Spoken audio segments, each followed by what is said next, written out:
From Fitcore, the latest development in sports rehydration technology. Boston Sports Chowder. You lead an active lifestyle, and you love a hearty chowder. Fitcore's patented ergonomically designed chowder flagon effectively replenishes vital body chowders lost during a hard workout. Creamy, powerful, piping hot.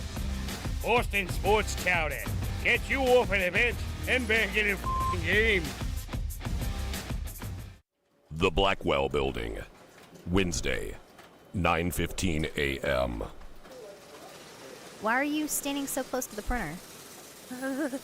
The paper's so warm when it comes out. Oh, thank God. I thought I was the only one.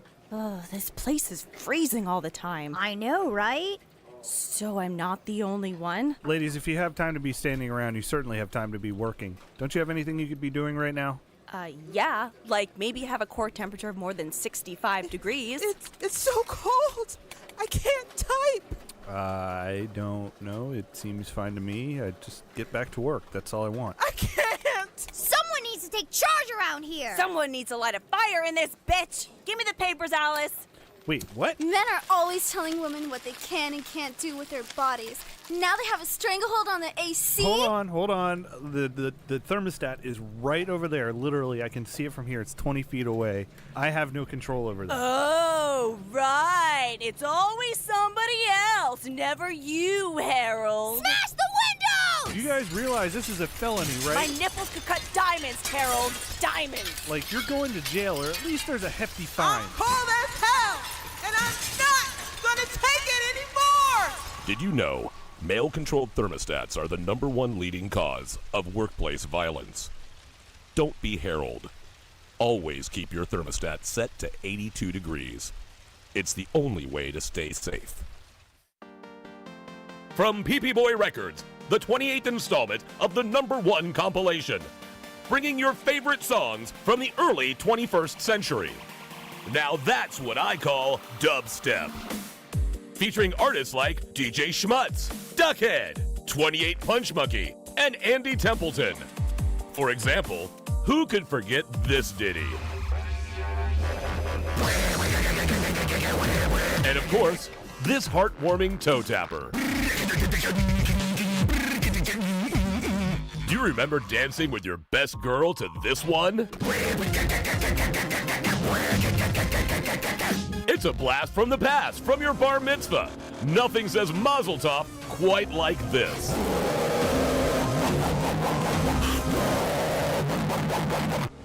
Now that's what I call dubstep. Only on PP Boy Records.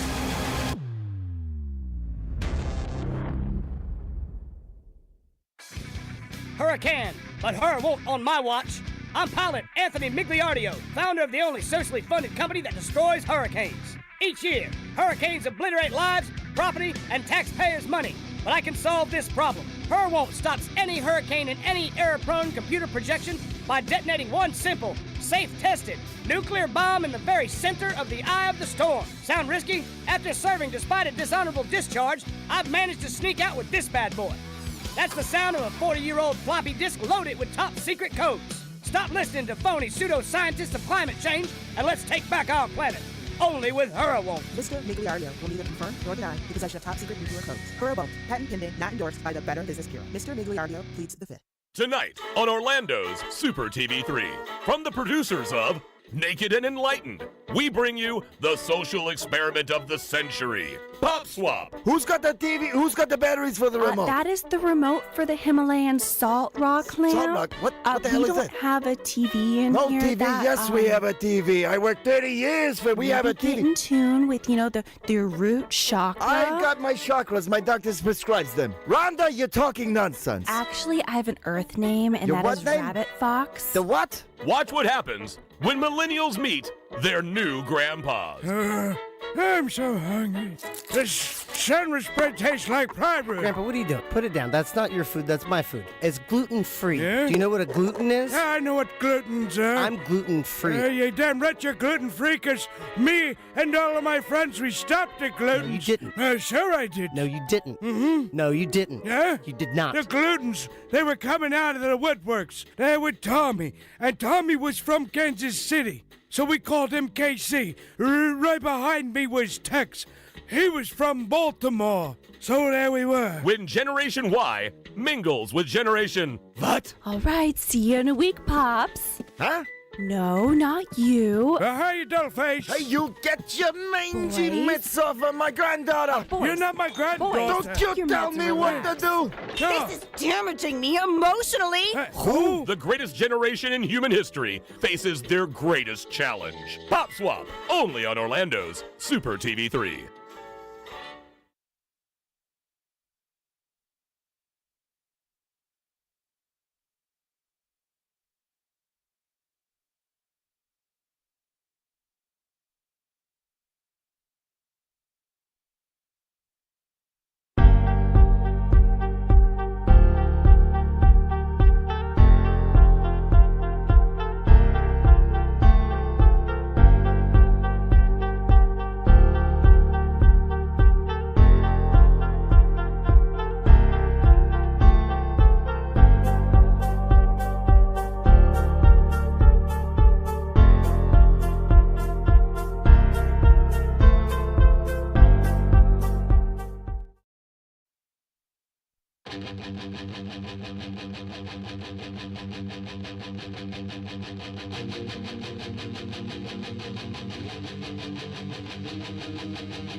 Come on, everybody. Welcome to a new episode of Owen and Dirt's Pop Culture Radio. Woo!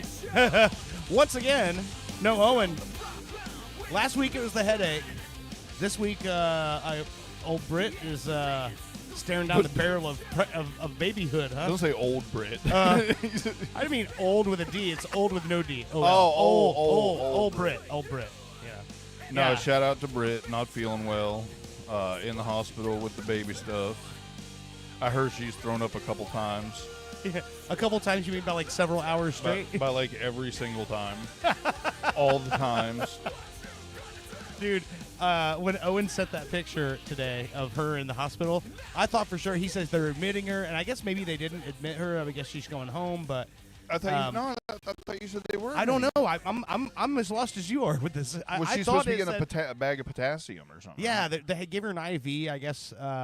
So I don't know what's happening, but it sounded to me like she was being admitted, and then he said they're not going to keep her. They're just going to give her an IV, and they're going to send her home in a couple hours. Okay. Because then he made the joke, because I guess Granny's over at their house right now, so he said, I'll send Granny to do the show for us. Which I was fine with. That would have been awesome. I got to see her the other day and say hey. Did you? Yeah. Oh, yeah. She hit on you again? Yeah. Oh, duh. That's how we roll. Me and her have a very sensual friendship. Very sensual friendship. Very sensual friendship. Oh, man. But no, if I'm Brit and, you know, I'm pregnant back to back, I'm hoping they're ready to pull that kid out. You know what I mean? Do the C-section, just get it out. Well, I don't know about C-section, but like I'm assuming if she's her and she's to the hospital and it's closed, she's like, okay, let's do it. Let's go. Get this fucking thing out of me. Wonderful child out of me. Yeah. No, it's get this fucking thing out of me by this point. I can only imagine, dude. It's I can't imagine. I feel fucked up after eating all the food I did for Thanksgiving. I can't imagine like eating for two people and having someone living inside of me that's moving around and kicking my guts and oh my. Hey man, all you have to do is invite me and I'll live inside of you. I am not as tough as women. I don't know well, how I mean, I'm saying that. I think all guys pretty much know that. I think they're just afraid to say it. Maybe. What's like Betty White used to say? It's just like, why does everybody say, have some balls? And she's like, balls are the most fragile things in the world. And she's Right. like, but a vagina, it can take a real pounding. Have some lips. Yeah. Grow some lips, dude. Yeah. God. Grow a pussy, you bitch. Yeah. Them things are tough. Oh, Like man. jerky. It's chewy. It's like overcooked jerky. It's like venison. Yeah. It's the best of the Where meats. do we go with this? I don't know. Do we have a plan for tonight, or just A little bit. I've got a little bit of a plan. I was told a couple weeks ago that people just like to hear us laugh. So after that, I feel like I have to put no effort. As long as we both laugh, we're good. Did you see what the title of the show was last week? I did, and I'm very happy about it. It definitely you managed to. Did you have to put Bushy wants the show to be called? Like, did you have to make it so long that it? No, I did that because I thought it was funnier. Okay. I mean, I'm fine either way. As long as Yeah. Dinosaur Titties is in the title, I'm good. I spelled it with the D's, like you said. Yep. Yeah, because we had the conversation about a podcast that my brother and I did years ago. They were way stricter about what your podcast was called, and we had a show that called it came from I can't remember the name of the robot that Nick Spry played. Oh, they said came. It came from his ass, and Apple Music was like, nope, like not posting that. Yeah, we're at a point nobody cares about nothing anymore except for everybody cares about everything. So it's a weird time, right? I do find it funny, the whole memes that are like, how are we the generation that was raised on South Park and all these super offensive and also we were super stereotype heavy. You could look at someone and what they were wearing and know who they were without talking to them. Yeah. And now I have no idea who anybody is by what they're wearing. And that bothers me. Oh, as an old white guy, I want to be able to look at somebody and go, "You're a goth." You're right. Yeah. You know what's weird about it is, and this is something that caught me by surprise, and I only found out about it because I looked stupid in the moment. Is it's a new, I guess you'd say like a fashion thing for like the 20-somethings teens to wear old looking band shirts. Right. Like not bands they listen to, but just like regular I don't know what fucking stores I you hate to say at. it, but I shit you not. What you're complaining about is actually probably already about 5 years old. What? Like but it is definitely a thing. I saw a young black chick in a Misfits t-shirt, and I was like, "Oh, fuck that's yeah, awesome." Misfits!" And she's like, looking at me like Who? I'm an idiot. Yeah. Shut up, Yeah, whitey. No idea. Yeah, I'm no, like- I never got it, but at the same time I get it because I used to buy albums from Best Buy when you could actually purchase physical CDs, you know, just buy the cover art. I discovered Tech Nine, Angelic, by the cover art. Yeah. And so many other bands, you know, Insane Clown Posse. Nobody introduced them to me. I discovered them, but I was like, Riddlebox? What's this crazy looking clown coming out of the, you know, what do they call him? Jack in the Box. Jack in the Box, yeah. Duh. There was a band, the band Obituary. I discovered them because of the title of the album cover for Cause of Death. That album, the artwork was insane. It was like eyeballs growing out of a tree. Like it was, and you know those death metal bands back then had the best fucking album covers. Absolutely. And I saw that cover and I'm like, I don't know who this is, but I bought it because of that. And it was, of course, it's fucking amazing. It's Obituary. Well, if you think about it, it makes sense because Tryptamines was more a white man game back in the day. Yeah. You know, I mean, most of my black friends didn't start, you know, fucking around with psychedelics until, you know, they were later on. It was like a further. Most of my black friends discovered psychedelics later on, as opposed to the white punk kids and alternative kids and everything was taking acid at like 12, you know, 15 years old. But no, so it kind of makes sense to me now, just thinking about it, that all the album covers of these heavy metal rock bands and stuff like that were very psychedelic. Most likely, a lot of the art came from one of their buddies or someone in the band, and most likely they were taking acid. Yeah. I didn't know that that acid was in the hip hop community now. I didn't know that. Oh yeah, that's fucking great. Oh, I mean, I know that. So the first experience I had with someone robo tripping was in the early 2000s, and then they were telling me, they're like, yeah, that's what, Lil Wayne, lean, like he was drinking basically cough syrup and Sprite, and I had no idea. I'd never heard that.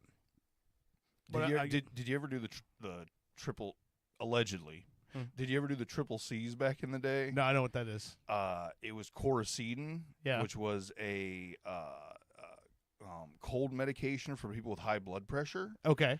But the active ingredient was like dextrotryptophanadamine or some shit. Like there was a particular thing you looked at in a box, and if they had that in it, if you took like 12 or more of them, it was a ride. Oh, and man. I am embarrassed to say I took that ride a few times. What kind of stuff happens to you? It is a very dirty trip. It's almost like tripping while also taking 50 muscle relaxers. Like you can barely move. You're basically killing yourself. You know what I mean? You're like, your body's like struggling to stay alive, and I think that's why you're flipping out. That's fucking crazy. We got to cut all this out. I don't know when we go down the fucking over-the-counter tryptamine section of the show. I kind of look at it as like we're just having a chat. I am with a our sober buddies. person now. I only drink and smoke weed. So I'm basically. You know what that's called, right? Clean. No. No, there's a term for that now. Really? Yeah, when all you do is so for someone who's like an alcoholic or whatever, if they let's say they or they're a drug addict, opioids and all that other stuff, right? If they basically cut out everything and they only drink and smoke weed, they call that California sober. I had never heard that before. Yeah, that's great. Yeah, I learned that I'm from super California sober. I learned that from Ron White. That's great. Because Ron White, for those of you listening who haven't kept up on old tater salad Ron White, that guy is one of the most interesting people in the world to me, because he had that whole like blue collar comedy upbringing and all that stuff, but he's a super hippie. Right. He's a really a different cat, and I mean he's cut from a different cloth than most of those guys. He recently well, he's someone who enjoys getting fucked up, and he's rich. Yeah. So that kind of opens you up Well, to a whole new world. Here's the big shocker: he quit drinking. Yep. And he went to a retreat and did ayahuasca. Yep. And he told the story. Which, about by the it. way, that's not even a lateral move. He leveled up. Yeah. You know what I mean? You Yeah. know, that's a whole different thing. Now all he does is he eats mushrooms and he doesn't drink. I'm like, that's pretty fucking crazy when you think about it. Yeah, I mean that's like saying I don't drive fast anymore. I only drag race now. Yeah. I think that's a pretty good analogy for that. But what's funny is that what made him decide to not drink anymore was he had a neighbor across the street from them, and it was another couple that him and his wife used to hang out with. And they were partiers, drinkers, and so they'd hang out. And he said, and he just looked at them one day, and he's like, they're about 10 years older than us. And he's like, fuck, is that what I'm going to look like in 10 years? And he's like, yeah, I think I need to slow this fucking train down. And that's why he decided to quit. That red face is no joke. Oh, like, yeah. I mean, it's very apparent when someone keeps drinking a lot. Man. So there's a ton of stuff that that I wouldn't say I discovered this week. So I kind of like gave in to some things that people had been mentioning to me over the past couple of months, and one of this new show that Heather and I started watching on, I want to say it was like Tuesday night, maybe. It's already finished, but it has 10 seasons. It's out of England on BBC. It's streaming on, I think, Amazon Prime or whatever. But it's a show called Benidorm. Okay. And a lot of the YouTubers and YouTube channels that Heather and I follow that are from England, they always talk about Benidorm. And we thought they were talking about the show Benidorm. In some cases, because we went back and watched those YouTube videos again now that we've watched the show we watched first two seasons. And Lad Baby, they're a giant fucking YouTube channel, and they're a couple out of Nottingham. Lab or Lad? Lad. LAD, like lad, like a child. Okay. Mark Hoyle is the main. It's him and his wife Roxanne that do the channel, and they have kids. But the kids are not really in the video. They're part of the family, so that when they go on vacations and shit, like, I mean, they gotta be, right? Yeah. But the way that the channel started was they prank each other and they do they wind each other up, as they say in England. Don't wind me up. Yeah, but they're from Nottingham Forest in England. But they were talking about Benidorm in one of their videos, and when I watched theirs, it's like, yeah, they're talking about they went to the same resort from the TV show. So here's what Benidorm is. Benidorm is this town in Spain. Okay. And it's a beach town. So a lot of people from England go to Benidorm for vacation. It's a plane ride away, and what Benidorm is known for is having all-inclusive resorts, meaning that you book a week at this resort and everything's paid for. All the food's free, the drinks are free, they have a bar on property, they have all of this stuff going on, right? Well, it's also really popular with swingers. Okay. So we start watching this. Well, I mean, if fish and liquor doesn't turn you on, I don't know what does. Well, this show goes so many different directions, and I've only watched the first 2 seasons. There's 8 seasons left of this. I'm already like, I really want to fucking slow roll through this. I don't want to just binge it all out and fucking be done with it, because so much crazy shit happens in this. There's a family. It's a man and wife and 2 kids and the grandmother. And the grandmother is like, looks like a leather wallet. Like, so it's a documentary or a no, show? No, it's a show. It's scripted. Scripted show, yeah. But about a real place. About a real place, yeah. And so they're one family that they follow. Then there's a gay couple they follow. There's a older couple that are in their like 60s that are swingers, and they're always trying to find somebody to join them. And then there's a couple that's like had gone there to like save their marriage. But you're following these couples going to this all-inclusive resort where it's just fucking nuts. Like, there's a swim-up pool bar where people are, like, swimming up to the bar, and there's this, like, hot Latin guy who's just trying to fuck all the out-of-towners. It's really, really funny, though. The first episode, the married couple I was talking about with the kids and the old leathery suntan grandma, the daughter refuses to take her jacket off. She's always wearing this big fucking, like, puffy jacket, sitting by the poolside, and she wants nothing to do with her family, and it's like everything they do is stupid, they're not funny, and all this shit. And this first episode ends with her passing out on stage singing karaoke, which she was doing. Her voice was amazing. I'm like, wow, that's crazy. This is going to be one of those, oh, the girl came out of her shell stories, right? Right. Nope, she passes out, and when they pull her jacket off to give her CPR, she's pregnant. Oh, and her parents didn't know about it. That's how the first episode ends. So that gives you an idea of the ride that you're going to take here. But she had already been to the resort. Yeah.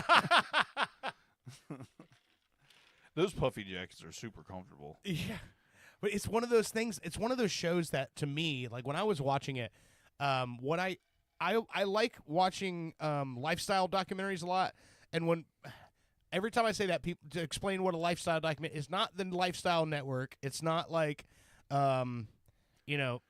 it basically He's shining a light on a particular type of lifestyle that's Yeah. not a common. I like one. seeing like I watched one that was about the villages in Ocala. It's called Some Kind of Heaven, and it was fucking amazing. Like it's funny, it's weird, I like to see how I like a documentary that's about like, hey, check out how these weird motherfuckers live. That they just live in this little spot of land that's off an interstate exit.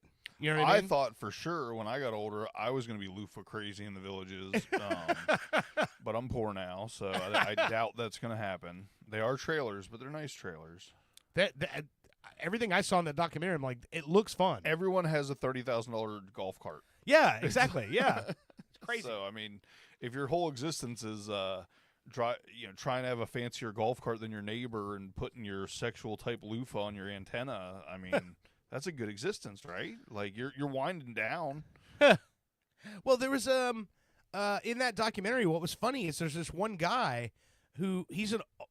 I mean, I shouldn't have to say it. He's an older guy. No, they're all older. But he's living in a conversion van in the parking lot of the Villages.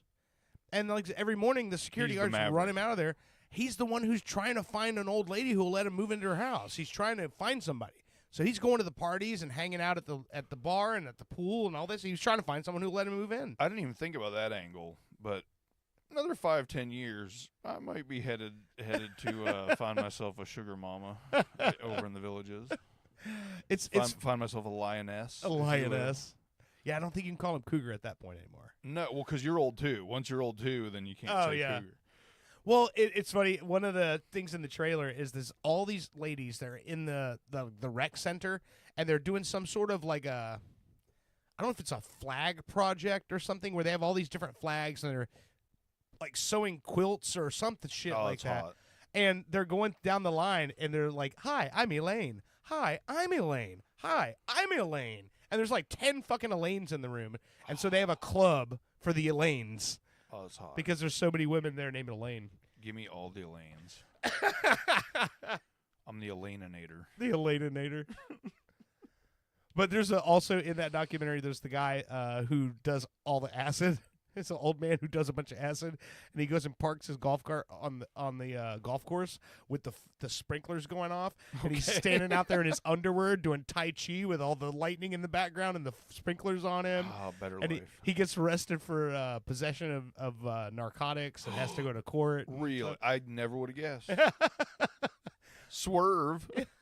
But it's fun. Oh, man, the best scene with him, they're interviewing his wife, and you know how all those documentaries are, where they have like the little setup with they're sitting on the couch and they're just talking, and he comes walking behind her in a karate gi, a black karate gi, and he's crying. And she goes, "That's just passion." She goes, "Honey, what's wrong?" And he goes, "I'm sorry, it's my fault. I'm dead." And she's like, "You're what?" "I'm dead." And she's like, you're not dead. And he goes, and he's punching himself in the face going, "Look, I don't exist. I'm dead." Because he's all fucked up on tripping balls.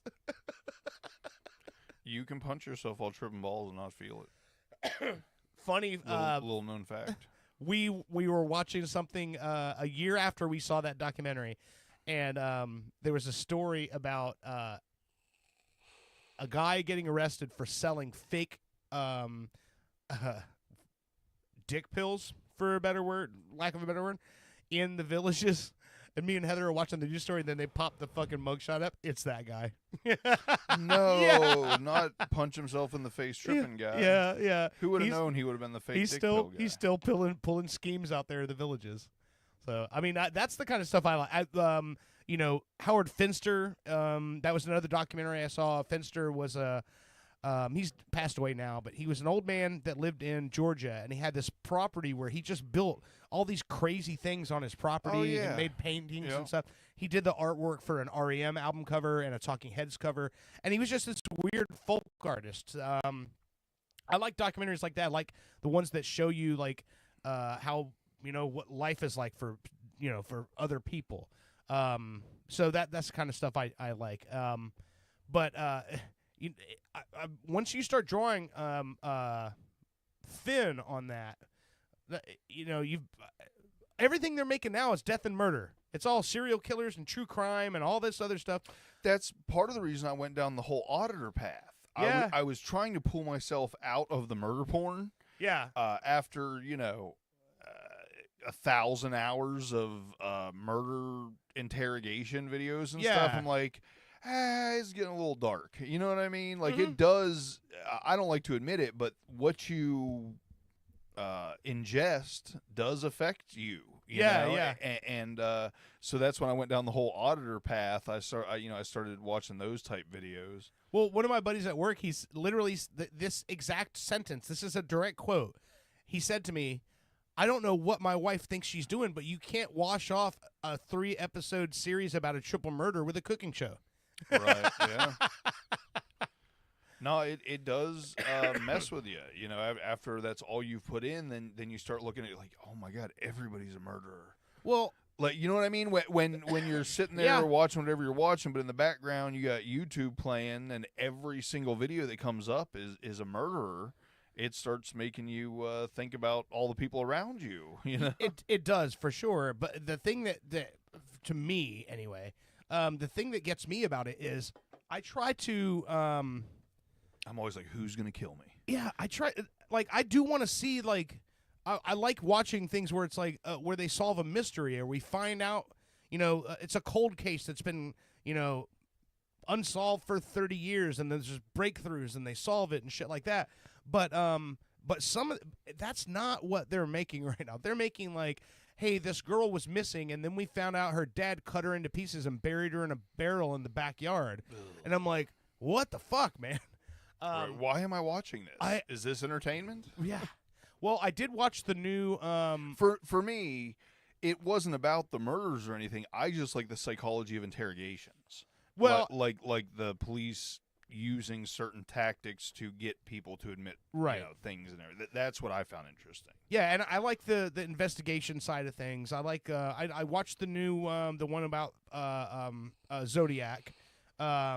That was super fucking interesting. They tied a bunch of stuff together to this guy who they believe actually was the Zodiac, and his stepkids are the ones who sort of went to the cops and said, hey, we think we might have some leads for you. We were in the location of all these murders as kids because he would take them there and scout the places out and shit. So there's no way they're ever going to know because the guy's dead. You can't fucking confirm anything. Right. But the new one is the JonBenet Ramsey one that just came out this week. It's 3 episodes. I watched it. Because that's a weird one to me. How does a kid die and get found dead in their parents' house and there's no arrests 30 years later? You know what I mean? But yeah, and I've heard all those calls and everything. It's super odd. There's a lot of weird fuckery going on in that story. And I watched the new series and really no closure. They're no closer to being able to tell you what happened than they were. Like, let's tell the story that you've already heard before again in a different way.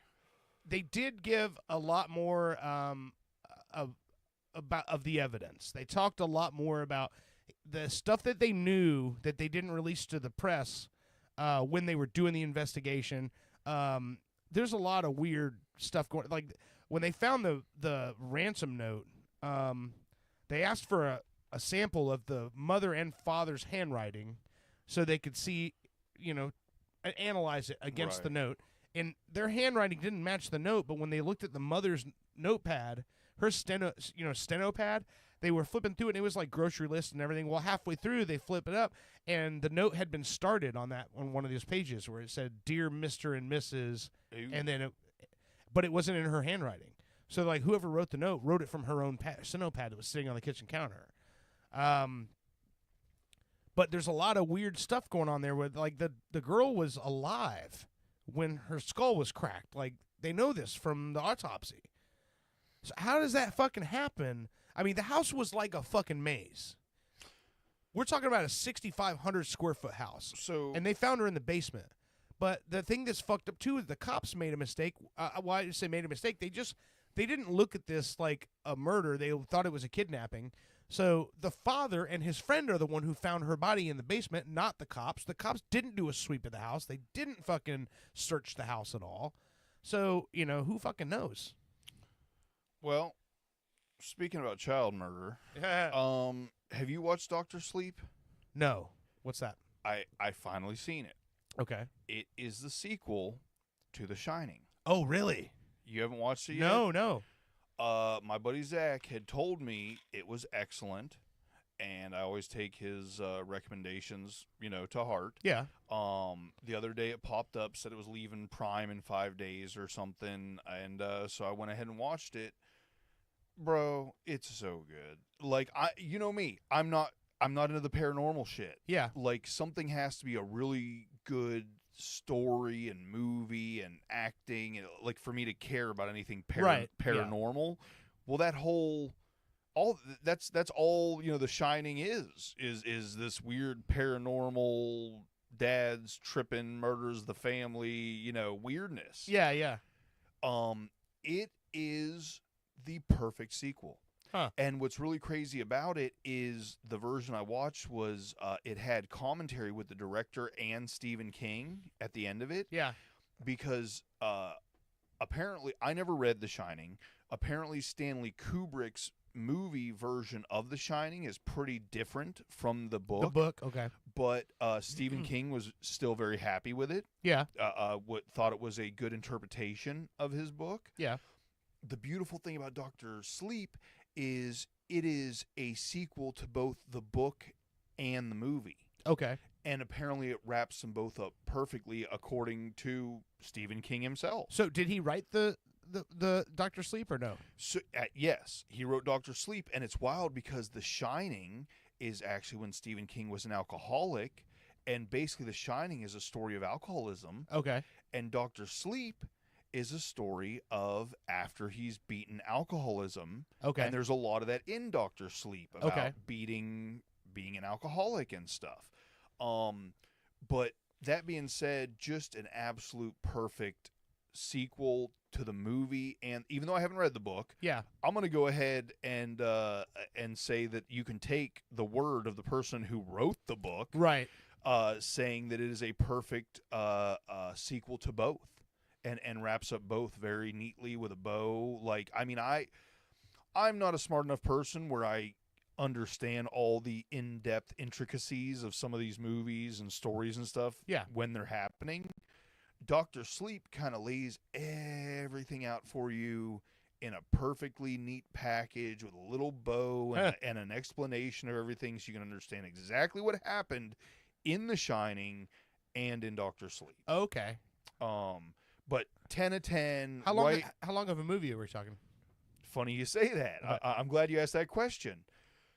An hour and a half in, I was like, man, this is really good. But it was so good. I was like, it's probably gonna end soon. I paused it to go to the bathroom or get a snack or something. It's like a 3 hour and 10-minute long movie. Oh wow! It goes quickly. Really? Okay. Yes. No, it did not feel like 3 hours, other than the fact that it felt like 3 hours of enjoyment. You know what I mean? Yeah. Like, I thought it was excellent in every way. I just watched Once Upon a Time in Hollywood this week. I haven't seen that yet. And I haven't seen it. I hadn't seen it, so I'm like, something came up. We were watching something, and there was a mention of Steve McQueen, and I had just mentioned to Heather, I'm like, the story of Charles Manson and all those murders is heavily involves Steve McQueen and Dennis Wilson of the Beach Boys. Yep. And I knew Once Upon a Time in Hollywood was loosely wrapped around that time in Hollywood with the Manson murders. So I watched it, and that was one of those where it's like I want to say it's like 2 hours and 2.5 hours long, and when I watched it, like Quentin Tarantino is really good at telling stories. Oh, so it doesn't feel like it's that long. Now I forget was Once Upon a Time in Hollywood, is that his final movie or second to his final movie? I think he said it was second to the last right, one. Okay, that's what I thought. Yeah. Because what does he say? He's doing 12 movies and then that's it? Yeah, or something? yeah.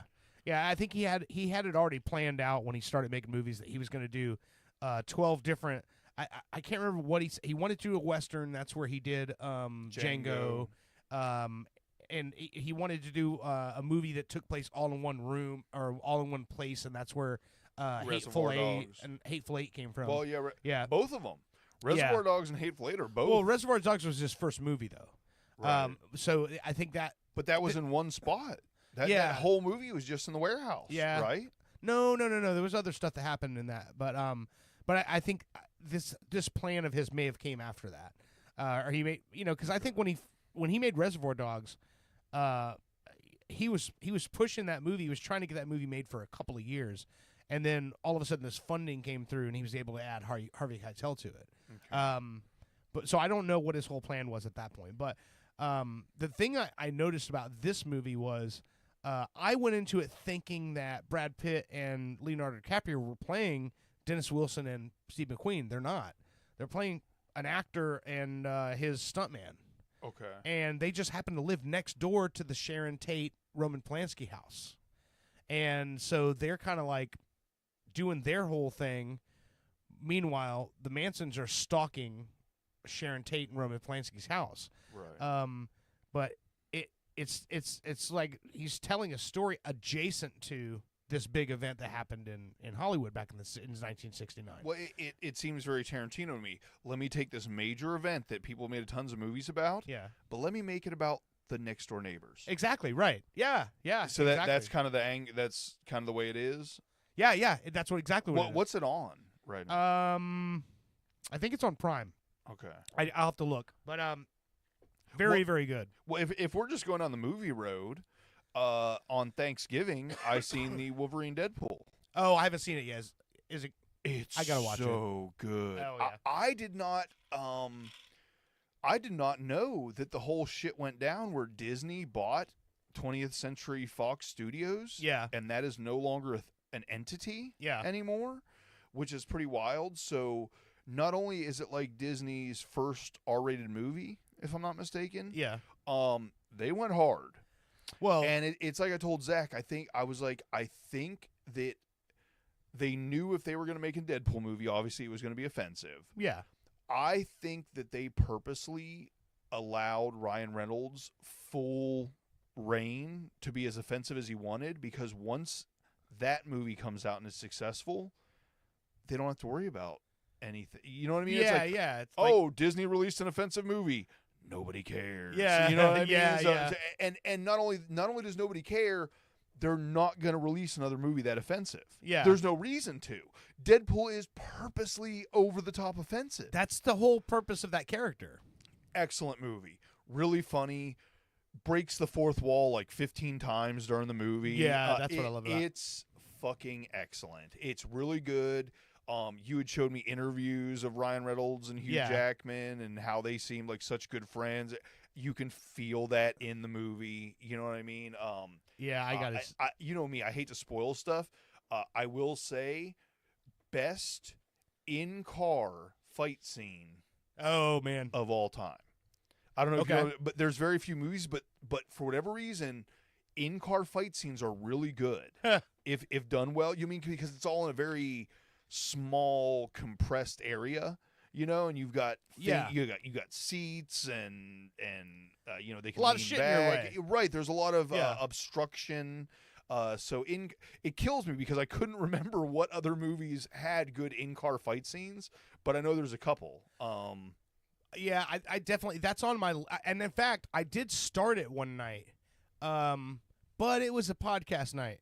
Okay. So we finished the podcast. I come in the house after everybody left, and I'm like, I want to watch Deadpool. We go pretty hard on podcast nights. I fell asleep. Yeah, I didn't make it through it. That's no discredit to the movie. It's just because I went really fucking hard that night. I will say, for whatever reason, I didn't like the first, 15 or 20 minutes as much as I liked the rest of the movie. Okay. I don't know. I couldn't even tell you why. I just, so, you know, if you do watch it, just know that, in my opinion anyway, it gets way better once it gets, into it. Yeah. I don't know. I just, the start was a little weird to me. Well, so, speaking of that, there's a news story that came out this week. You're familiar with Peter Farrelly? The Farrelly brothers? Farley? Farrelly. No. The Farrelly brothers are the guys who made... directors? The directors. I thought it was Farley. No, it's Farrelly. Farrelly. They're the ones who made Dumb and Dumber. They made something about Mary. Well, I know them. Well, Peter Farrelly has got a new project he's working on. It's in pre-production right now, but he's making a movie called I Play Rocky. Okay. And it's his first venture into. I wouldn't say first because I think he had something to do with Green Book project. The Green Book also. That was the one with Sebastian Maniscalco where he's driving the jazz musician around the South, and they have the Green Book where it's like. I never seen that. It's a great movie, but anyway, so this movie is about Sylvester Stallone trying to sell the script for Rocky. Okay. And the story of it, which I've heard it from Stallone before in his documentary. There's a documentary on Netflix called Sly. And he tells the story. He was homeless. He was living in Penn Station, working as a fucking usher at a movie theater when he wrote the script. But he was better than Penn 15 he was offered $20,000 for the script, and he turned it down. Now, this is a homeless man. He turned down. He had to sell his dog. Wait. In 1976. 75. 1975. 75. Yeah. So that's like being offered $1 million now. Like 100,000, yeah. Yeah. But so he turned it down because they wanted to buy the script from him and have Burt Reynolds play Rocky, and he was like, "No, I'm the main character. I'm the lead." That mustache don't fuck. And and they were like, "No, nobody knows you. Like you wrote this screenplay. It's great. Congratulations, but we want to buy the movie. We want to get it made." They got all the way up to $350,000 they offered him, and he turned it down. And he kept saying, no, he's like, I play Rocky or no deal. And he literally, that's how good the script was, that eventually they said, okay, fuck it, you can play Rocky, but if you go one day past schedule on this movie, you're out. It's done. And so then they tried to sabotage it. No shit. They made him do all the outdoor running scenes, like all the training scenes where he's running and shit, all in one day. He ran 18 miles in one day shooting and ended up in the hospital. Then the scene with him punching the meat in the meat locker, the meat was frozen. Ooh. He was punching frozen meat and fucking destroyed his hands. Like they tried to get him out of that movie so fucking hard. Which is funny because all that shit probably just made for a better movie because he was dealing with actual adversity during the filming of it, which worked perfectly with the character. Right. And so just think about Way to play yourselves. Yeah. But no, that's one of those great stories where like this fucking guy believed in this shit so much that he went through all of that just to get that movie made. And look at where it went. I mean, it's one of the biggest movie franchises of all time. But he would not take no for an answer. And they really did not want Sylvester Stallone to be the star of this movie. You know, it's fucking nuts. Yeah, no, it's amazing to me when people have that much conviction. Yeah. You know what I mean? About something. It's not like Rocky was already successful and he's doing this about Rocky 2. Mm-hmm. He just knew he had something. Yeah. He really believed in what he had. And he won the Best Picture. He won the Oscar for it. Like, I mean, not as an actor, but he won the Oscar for Best Picture. Right. He wrote that shit, homeless. And so, I mean, he was right. He gambled on himself and he fucking won. Yeah. But it's such a crazy story. And when I read the story that Peter Farrelly was making that in the movie, I'm like, that's a great idea. Like I'm surprised no one's made that movie yet, but it's fucking nuts, man. And then to think about all these years later, that movie itself will spawn probably a successful movie off of just the making of the movie. Yeah, exactly. And like then Rocky, I mean, just Rocky alone, like, so that's one of the things that nobody gives, I wouldn't say nobody, but a lot of your casual movie fans or casual movie watchers don't know what a great fucking writer Sylvester Stallone is. I'll be honest with you, I didn't until you started telling me and talking. I didn't know he wrote Rocky. Yeah, he wrote Rocky. He wrote Rambo. He I'm wrote. like, oh, this guy talks like this. He a wrote. Pretty cool dude. You know, he acts pretty good. So think about Rambo, right? Yeah, Rambo. He wrote that too. I'm Rambo. He wrote that too. I will shoot you in the face with an arrow. Cobra. Remember Cobra? He wrote that. No, I don't remember Cobra. Oh man, if you see the movie poster, immediately when I show it to you, you're gonna know it. It was in the 80s, but it was another movie that where he played the main character, of course. But yeah, he wrote that. Cobra, better or worse than Commando? Campy scale. Campy scale. It's actually, it's hard to say. If it's actually a good movie, then it's better than Commando. No, it's an 80s action movie. Okay. He plays a guy who's like a killer or like a mercenary, like a mercenary sort of. But you know, it's no. Weird. I've never seen Cobra. I've never even heard of Cobra. Yeah. Oh, and also he also writes Tulsa King, which is that new series he's in. Right, I haven't seen that yet. I haven't watched it yet. I'm kind of waiting until there's. Isn't it? It's just starting a second season. I think second season. Right now, yeah. So I'm gonna wait till there's like 2 or 3 seasons, then I'll binge it all. I heard it was pretty good. Oh, he also wrote the Expendable series. Okay, so the Expendable. I'm glad you brought that up. Yeah. How many are we at with the Expendables movies? I don't know. Wasn't it the third one that kind of fell off? The one that had Ronda Rousey sucked. Like they were all good, And then the one with Ronda Rousey. Yeah, and Expendables 3. Yeah. That one, I don't know, maybe sucked as a bit strong. It wasn't as good as the other 2 Expendables. Right. There's what? Is there 4 or 5 of them now? There's 3. No. It says 3. Yeah, I just looked at. Well, maybe. Well, then is the 4th one just about to come out? Maybe. Wait, I'm just looking at the things he wrote. So I maybe th- there's I thought- more that I he thought- didn't write. I thought there was 4 currently out, but I could be wrong. Anyway, I was just curious if you had seen the new one or not. No, but no. that may or may not exist if there's only 3. I didn't know that he wrote Cliffhanger. Yup. Yeah, I knew. Oddly enough, I knew that. I didn't know he wrote Rocky. I knew he wrote Yeah. Cliffhanger. Okay, so this is the cover of Cobra. Tell me you don't remember that? I do remember that. Yeah. I remember that as a cardboard cutout standing in the video Yeah, store. crime is a disease. Meet the cure. Cobra. Have you've been in Popka forever, right? Yeah. Do you remember when the only video store was out there in Mount Plymouth, like right at the end of Plymouth Center Road there, where Yeah. it tees into everything was in the super thick, clear plastic cases. Yeah. Oh yeah. Oh my God. I didn't know if anybody remembered that video store. That was like before Blockbuster was a thing.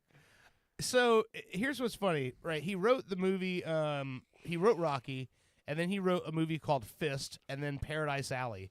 So, and then Rocky 2, Rocky 3, Rambo: First Blood, Staying Alive, Rhinestone. Which Staying Alive was one of those. I think it was starring John Travolta. It was like sort of trying to piggyback on the success of Saturday Night Fever. Okay. He wrote Rhinestone, which was him and Dolly Parton. And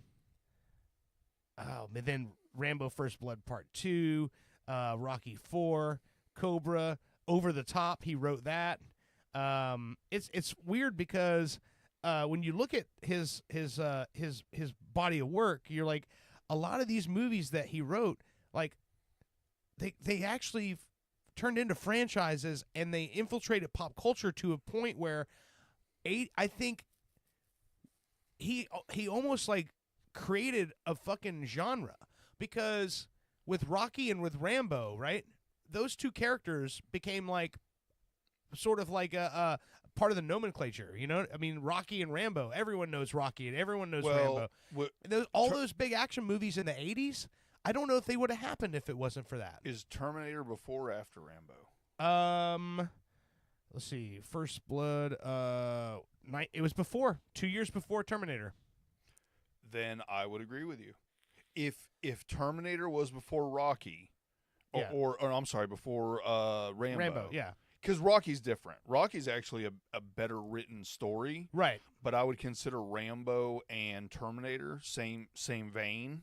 Not 90s action before 90s action was a category. Yeah. So yeah, if Rambo was before Terminator, then I would I would agree with you that Sylvester Stallone pioneered 90s action movies. Huh. So at the 1977 Academy Awards, Rocky won Best Picture, Best Director, and Best Film Editing. Damn. In his first... So did Stallone produce as well? No.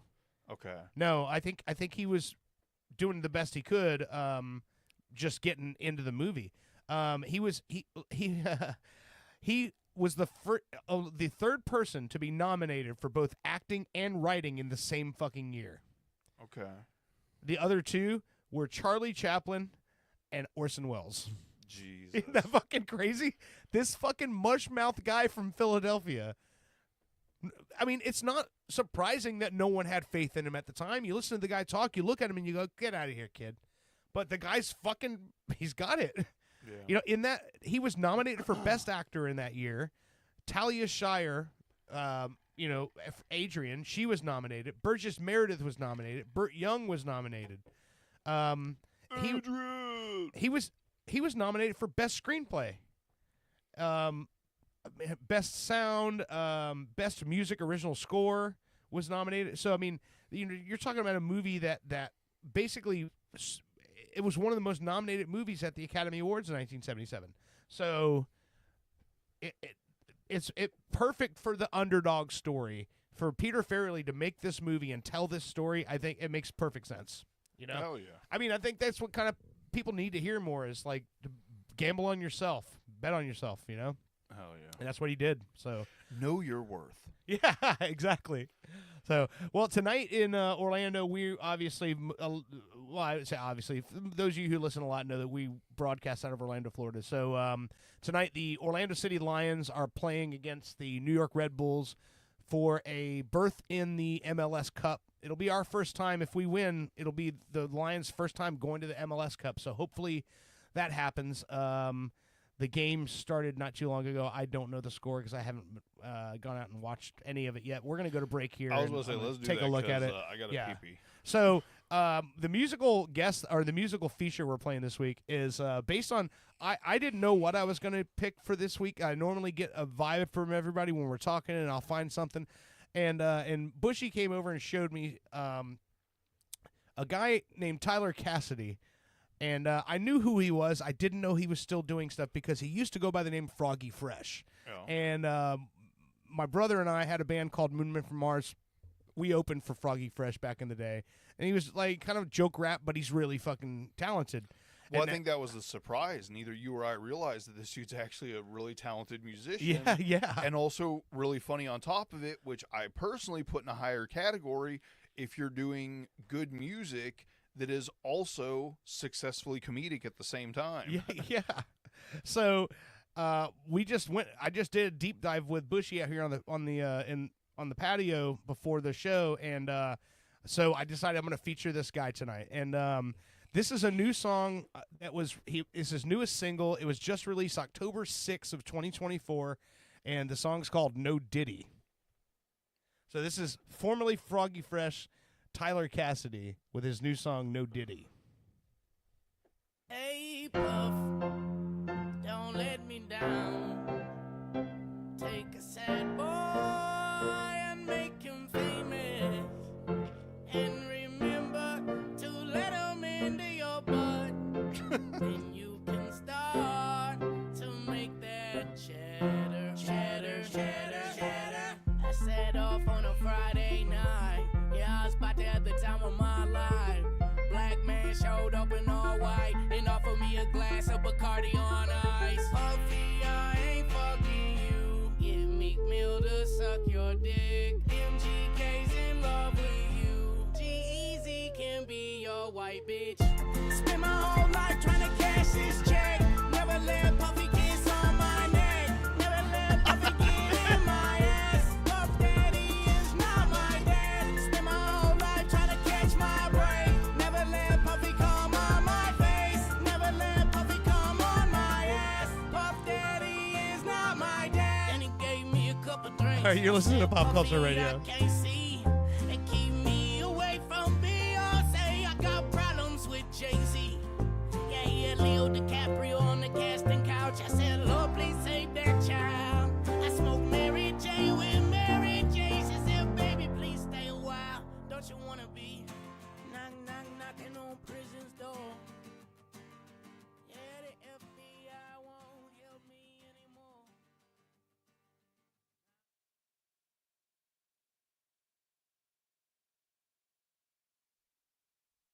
In a world of journalistic The twilight years are the best years of your life. But you might not know that if you're just watching TV. Hi, I'm host Chris Christopher. And I'm Neil Scheinfeld. Getting older offers insightful commentary and wisdom to those of you enjoying your last years. We understand you have, at best, 4 more years left. Getting older shows old people, not unlike yourself, doing things exceptionally better than you. Drop us a line to be featured on the next episode. And do it quickly, sooner rather than later. Time is a precious thing, and so is tuning in to Getting Older. Looking for professional installation for that fence? Don't want to do it yourself? Look no further than FenceCrafter, Central Florida's newest and coolest wall building company. If you're like me, you want a yard wall built exactly for your personality, and FenceCrafter will absolutely do it for the least amount of money. If it's important to you, we'll do it, guaranteed. Custom painting, 3D print renderings, and free shipping is the FenceCrafter way of business. Call or find us on social media for your free estimate. FenceCrafter. We've all been there. You thought you had a great idea for a dispatch, but it just wasn't good. This is Cobra Kid. Just Sure, it's hard to be original. What up, C-Lane? Sabrina, I love you, duh. Sean, you're a dick. You try writing a joke while you're using a weed whacker. I damn near killed it! Can I get a magnet? Embrace the fellowship of the 95%ers support group. Wiggle, wiggle, pop, pop. Remember, you are the 95%. So maybe they have the problem. Education can be the most important decision of your life. So why not invest your life savings on one of the best? Altamont College. Welcome home. This above-average college will help you decide if college is your calling. Whether you're a doctor or physician, a teacher or librarian, a farmhand or otherwise, Altamont College, let us wow you with promises. From PP Boy Records, the 28th installment of the #1 compilation, bringing your favorite songs from the early 21st century. Now that's what I call dubstep. Featuring artists like DJ Schmutz, Duckhead, 28 Punch Monkey, and Andy Templeton. For example, who could forget this ditty? And of course, this heartwarming toe tapper. Do you remember dancing with your best girl to this one? It's a blast from the past, from your bar mitzvah. Nothing says Mazel Tov quite like this.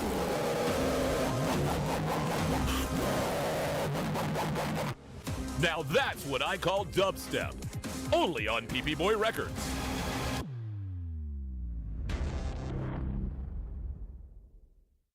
Want to open up a drive-through liquor store that doubles as a notary public and dry cleaner? That's all you, my sons and daughters of liberty. Here at Badass Hangry Eagle Brewery, we've been bottling up freedom for over 6 years, and we encourage every American to embrace their God-given freedom with their lips. And just in time for this crucial election year, be sure to look out for our Devil's Advocate series of handcrafted beauties. We'll have you playing both sides of the fence in no time with our party-specific fun facts of corruption printed on every bottle. Our Build-A-Wall VIP beer will infuriate your liberal friends, and our cover-up coffee porter will alienate your conservative ones. Because what's more American than becoming a multimillionaire off a drunken idea for an app that tells you what kind of pizza matches your suit? Drinking a Badass Hangry Eagle? That's what. America. Badass Hangry Eagle Brewery. America AF.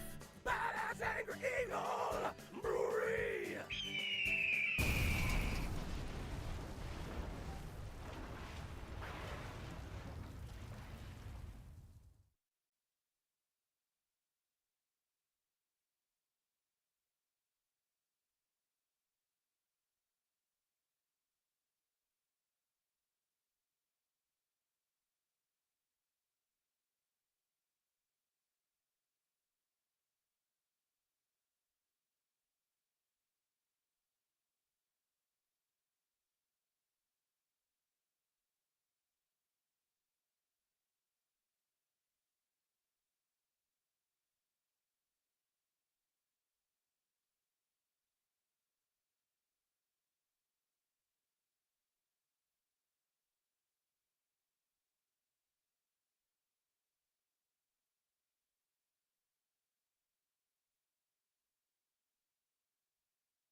Badass Hangry Eagle Brewery.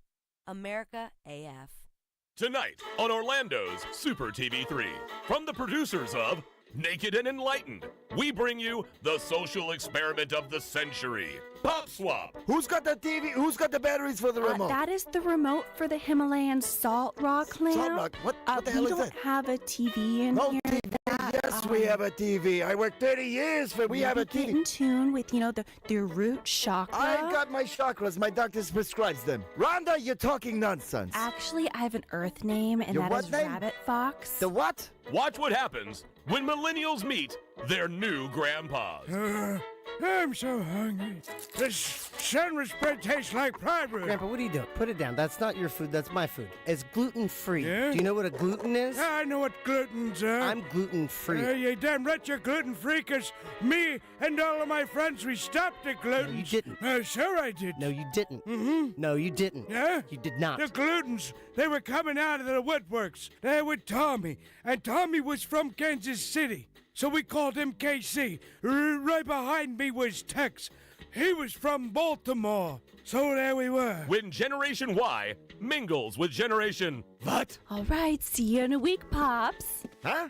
No, not you. Hey, you dollface. Hey, you get your mangy Boys. mitts off of my granddaughter! You're not my granddaughter. Don't you tell me what to do! No. This is damaging me emotionally. Who? The greatest generation in human history faces their greatest challenge. Pop Swap, only on Orlando's Super TV 3.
Ready? Nope. Too late.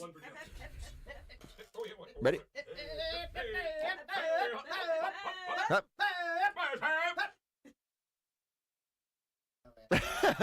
Now, from Future Entertech comes the latest killer app, Sicker, taking care of your tomorrow, today. Call in sick while avoiding accountability. I couldn't believe it. I had this super hot guy stay over, and I just couldn't even. All I had to do was answer a few simple prompts. Dear boss, with my deepest regrets, I, Angela, am unable to perform my duties today due to...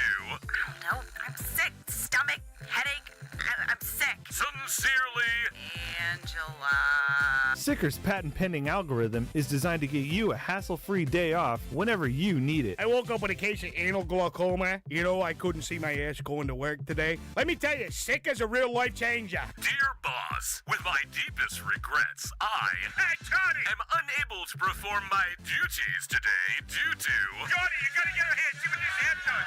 All right, let me get a shot. Shots for everybody. Sincerely, Sicker, taking care of your tomorrow, today. This is not a political ad. If it were a political ad, you would know, because it would begin with dark and somber music as I talk about the person I don't want you to vote for, like this. Also, I would drop my voice a little to sound more ominous as I tell you things about the candidate that are designed to scare you about the future if they were elected. Facts are not important here because I'm just trying to manipulate your feelings. But I don't want to end there. Now I want to make you feel good. So we'll switch to more upbeat music here, as I now tell you the person for whom I want you to vote for. Again, facts are not important here. We will just say things like our candidate will provide better schools, and lower taxes, and puppies and kittens for all. Finally, if this were a political ad, you would hear a statement about who is paying for this, like a political action committee, which raises millions of dollars from the very wealthy with hopes of getting you to vote for the candidate that they think will benefit them the most. The Phillips File is responsible for the content of this ad about the making of a political ad.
Every year, people spend thousands of dollars on pedigreed show-quality dogs. Fancy, right? Now look at your own dog. I'll wait. Feeling like the dollar value of your beloved pooch might be a little lacking? Hi, I'm Charlie Sousa. With my patented formula for canine restoration, my team and I flipped over 800 dogs last year alone. And this year, we hope to double, triple, or even quadruple the value of your domesticated best friend. Paid $100 for your chihuahua at a rescue shelter? We'll take that little shaky son of a bitch and duct tape a spoiler to his hiney, increasing downforce and road traction. Bingo, bango, bongo! That mutt is easily worth his weight in pure commemorative figurines. It's as easy as that. Has Rex's eyesight started to fail in his twilight years? My system will teach you to prop him up in front of a piano while wearing sunglasses as we pipe in the music of a beloved king of blind piano, Ray Charles. Rex's net worth has just increased by 11%. It's just that easy. Flip That Dog LLC is the only solution you'll need for all your dogs catalog estimates, restoration, and reappraisals. Hire us today or buy my new book, Life's a Bitch, and Now I'm Rich, by Charles Sousa. Call now. Don't spend money on your pooch. Make it. Flip that dog. Woo! After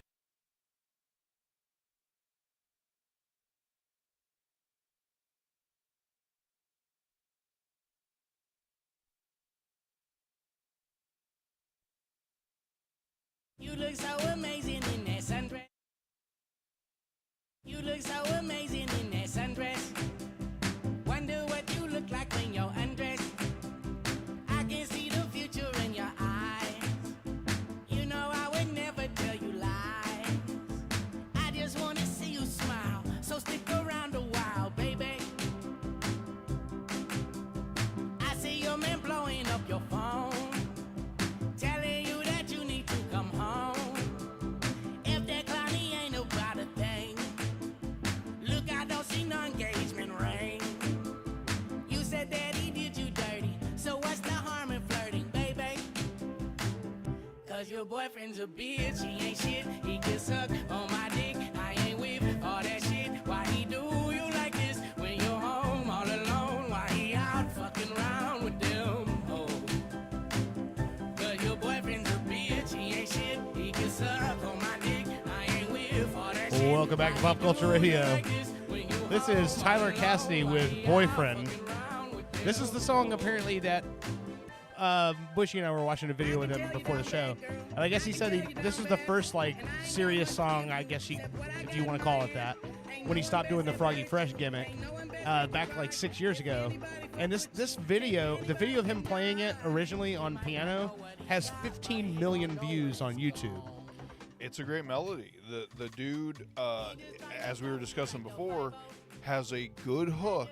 Oh, yeah. No matter what he does, even if it's very short and sweet, he's always got a hook in it that's very catchy. And to me, that makes a good song. Oh, sure. I mean, a hook is a song. And so the original version is also on Spotify on his in his playlist, and that one has 28 million plays. I still think with even all the videos we watched, it's hard to tell whether he's genuine or disingenuous about the fact that his successful or his serious music career didn't take off, so he went back to the parody or not parody, but just goof music or meme music, you would say. Yeah.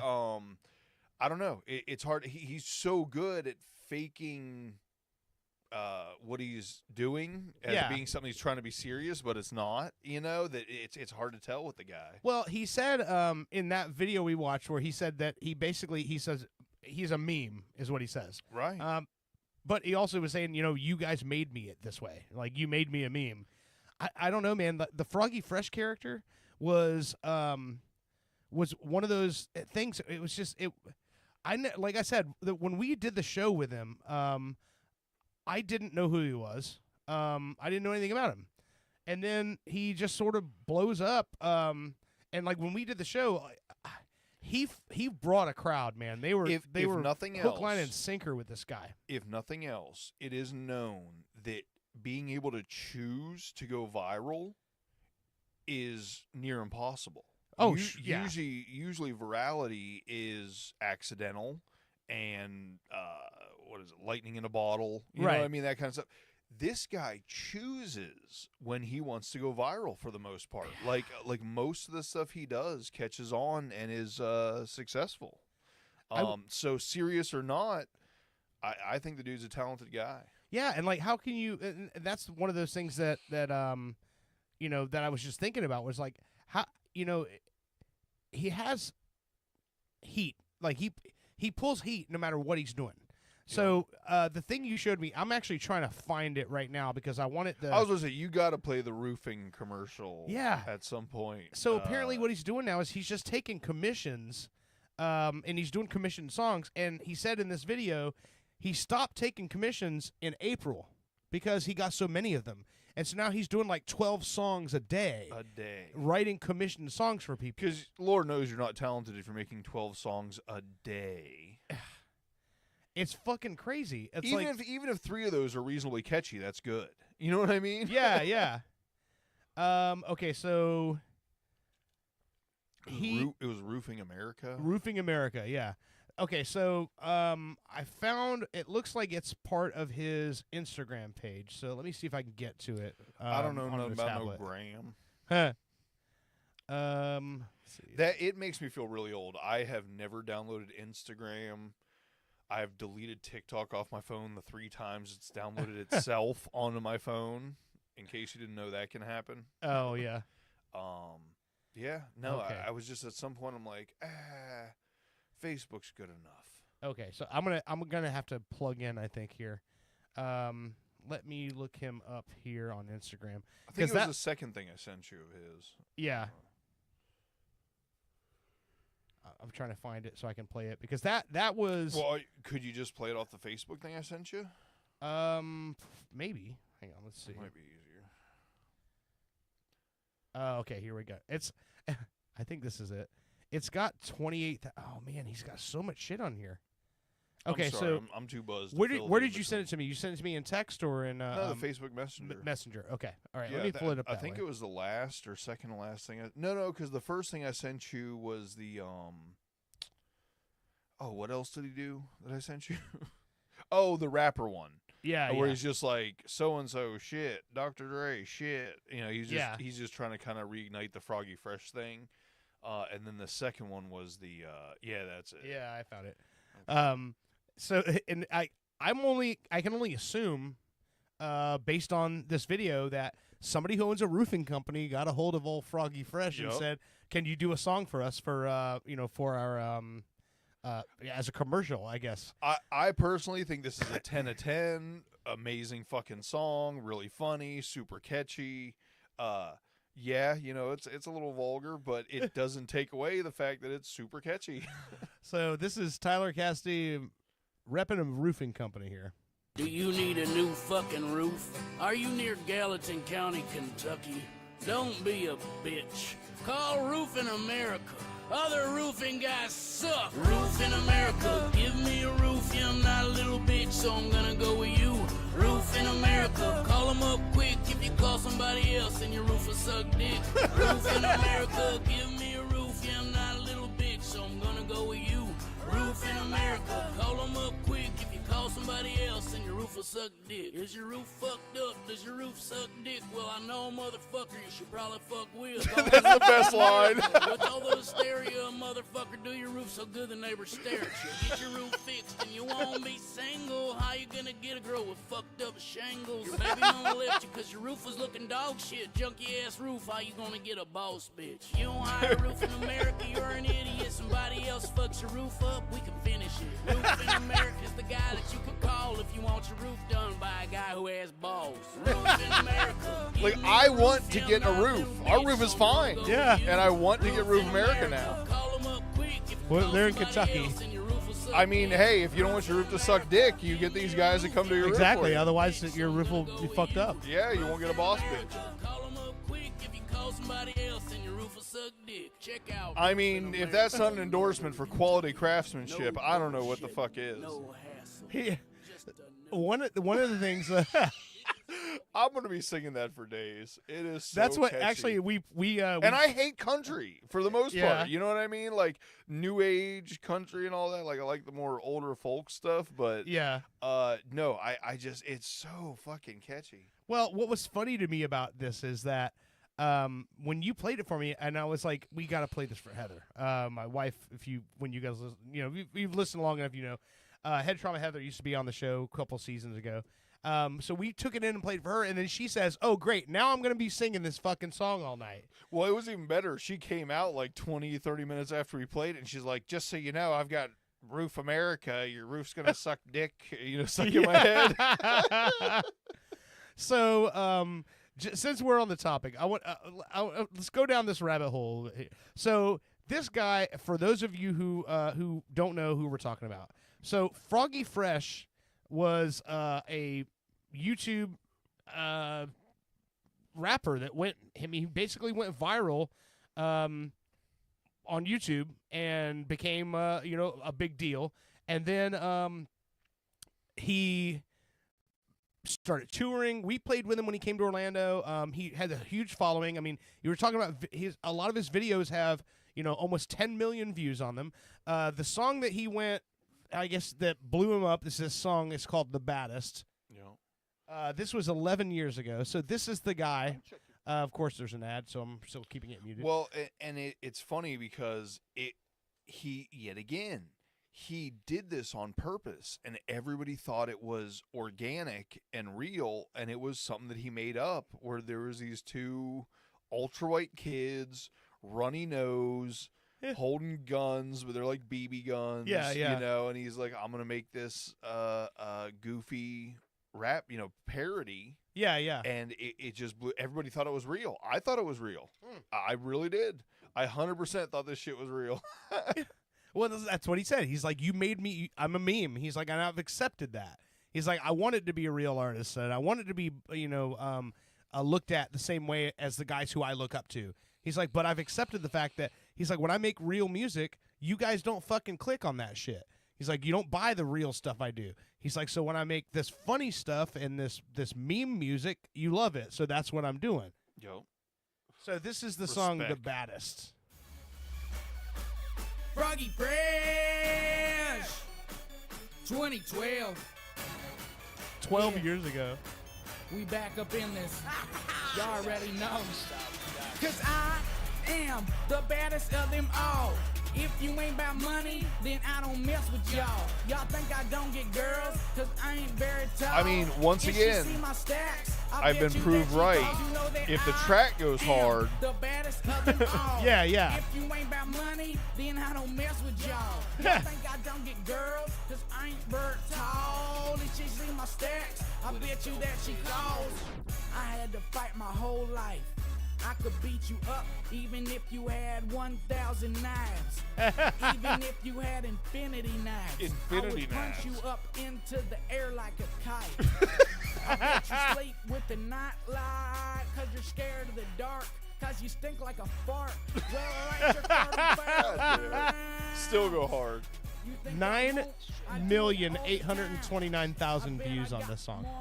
So fast I'm forward. I'm surprised I don't have more. Yeah. Well, also, I didn't know that this came out 2 months ago on the same so now Froggy Fresh Rap Channel is active again. Oh shit. Yeah. So Froggy Fresh 2024. Me and Moneymaker Mike are back up in this. I am the baddest of them No all. shit. If you ain't about money, then I don't mess with y'all. Y'all think I don't get girls, cause I ain't very tall. If she see my stacks, I'll bet you that she calls. Cause I am the baddest of them all. If you ain't about money, then I don't mess with y'all.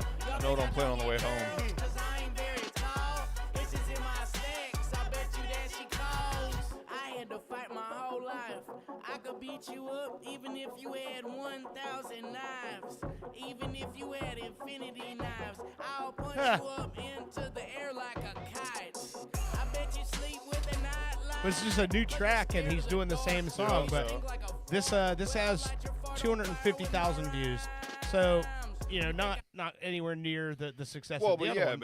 But it's also had 10 years to simmer. Right. So that's Froggy Fresh, right? So then we get into Tyler Cassidy, where it looks like, from what I can tell, it was about 6 to 7 years ago that he started, doing music as himself, right? So we went through some of the stuff out here, and I will tell you this: the guy is way more talented than I ever gave him credit for. He does a lot of these songs where he plays music, or he plays piano, and he just does these songs, right? So I think the one I gotta play is. I'm telling you, people might laugh, but a lot of the stuff he's doing is Tyler Cassidy. I put on like Elton John level. It's very Elton John. The dude sings his nuts off, man. So this song he wrote, this was 5 years ago. I remember you saying out there, you're like, I don't know, might be too hard to jump right into it. But this song about Louis C.K. is fucking hilarious. Oh, this is amazing. So those of you who know Louis C.K., the stand-up comedian, got in trouble for jacking off in front of people. But he was nice enough to ask, is it okay if I jack off in front of you? Turns out that's not really that nice. So especially when there's people in the room that I need this job, so I guess yes. Yeah, I mean, I've said, "Can I stab you, please?" And it doesn't go over well. Yeah. So he did this song called, in that title of it, this was 5 years ago. It's called Louis C.K.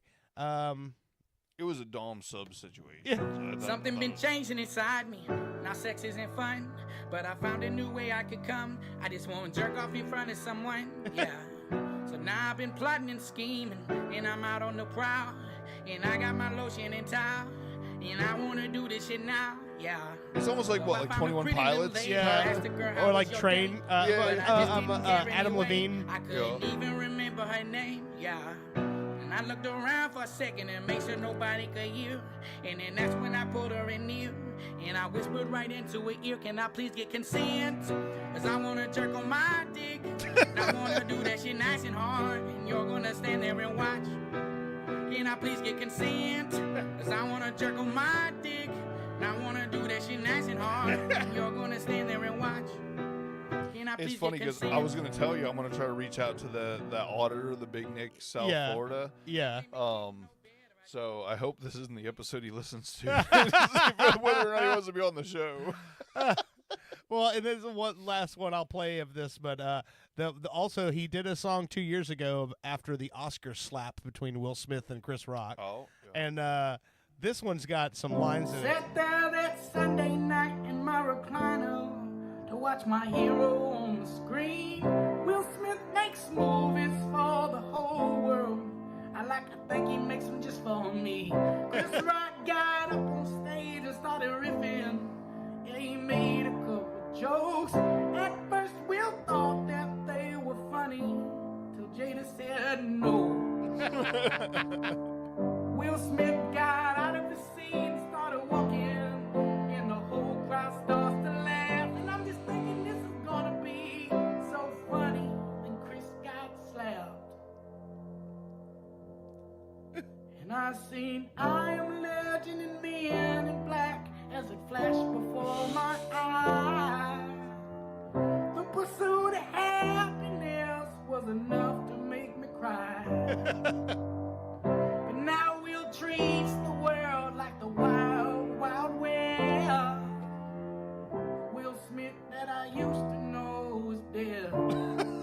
He don't shine like Jada's hair. God damn it. Oh, man. He don't shine like Jada's head. So, yeah, this is Froggy Fresh, a.k.a. Tyler Cassidy. Man, it's definitely worth a watch if you jump on YouTube and go through go down the wormhole that is Froggy Fresh. And when we did that show with them, I mentioned to my bass player, I said, man, this guy's selling $50 meet and greet tickets? The fuck is this? And he said to me, man, you don't know about these YouTube kids now. And I sure as fuck didn't, man, because 100 people showed up with fucking $50 meet and greet tickets at Will's Pub, which is which is a great place. No, but it's not a theater. Will's Pub, I've played there for 20 fucking years, and I've seen great bands, and I've seen a lot of bands come through there that are like super respected bands that have been around for decades. And nobody had $50 meet and greet No, tickets. no one. And this guy did it, and people bought it. Like a lot of people bought it. No, I just like that when you see the videos of him, just being himself. Yeah, he just seems like a genuine dude. Yeah, whatever pops into his head. He's a talented musician. He's gonna make a song about it, and you might laugh, you might not. Yeah, but he's gonna put out what he thinks is good content. I still am just amazed sometimes at the number of people who are like that. Like I'd never heard of this guy before, and he's made fucking a killing on YouTube just doing what he wants to do. It's crazy to me. I never would have guessed it, that this is a thing, but I mean that shows how out of the loop I am, I guess. Old. Yeah. He's crazy. But yeah, you had said something earlier today. You said you had a something you wanted to talk about with Bruce Willis. Oh, poor Bruce Willis. Yeah. It's sad. Like, Oh, yeah. we all. What is it he's got? He's got dementia. Yeah, Oh, frontal okay. lobe dementia. So at some point, he just decided. I feel like this is me assuming. Yeah. I'm just going to take whatever money people offer me Mhm. and be in any movie that wants to put me in it. I can't really act anymore, but I can read a few lines. Today I watched a movie called The Fortress. The Fortress. I'm gonna be real. Don't watch any movie after about 2020 with Bruce Willis. Really? It's gonna be bad. They hire him to. It's more than a cameo. He's in the movie. He Yeah. will even have like a major role, air quotes. Yeah. But everything is one line, one quick line. Really? You know, Dad, will you sign this money over to me? Sure, son. Huh. And it's very odd because they're even delivered with like improper inflection, like the emotion coming through the line doesn't make sense for the scene. Huh. But they're like, we'll get Bruce Willis in our movie. And I respect him for just racking up a bunch of dough, I assume, for his family. Yeah, yeah. You know, but it's rough. If you want to keep Bruce Willis in a good place in your mind, Yeah. don't watch any movies made after Huh. like 2020.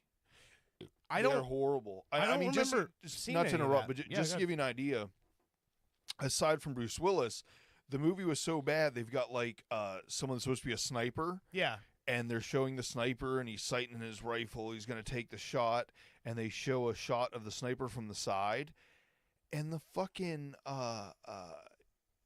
scope caps. You know, have you ever used scope? And you know the caps on the elastic, like bands. Yeah, yeah. The scope caps were still on the scope that he's fucking working through.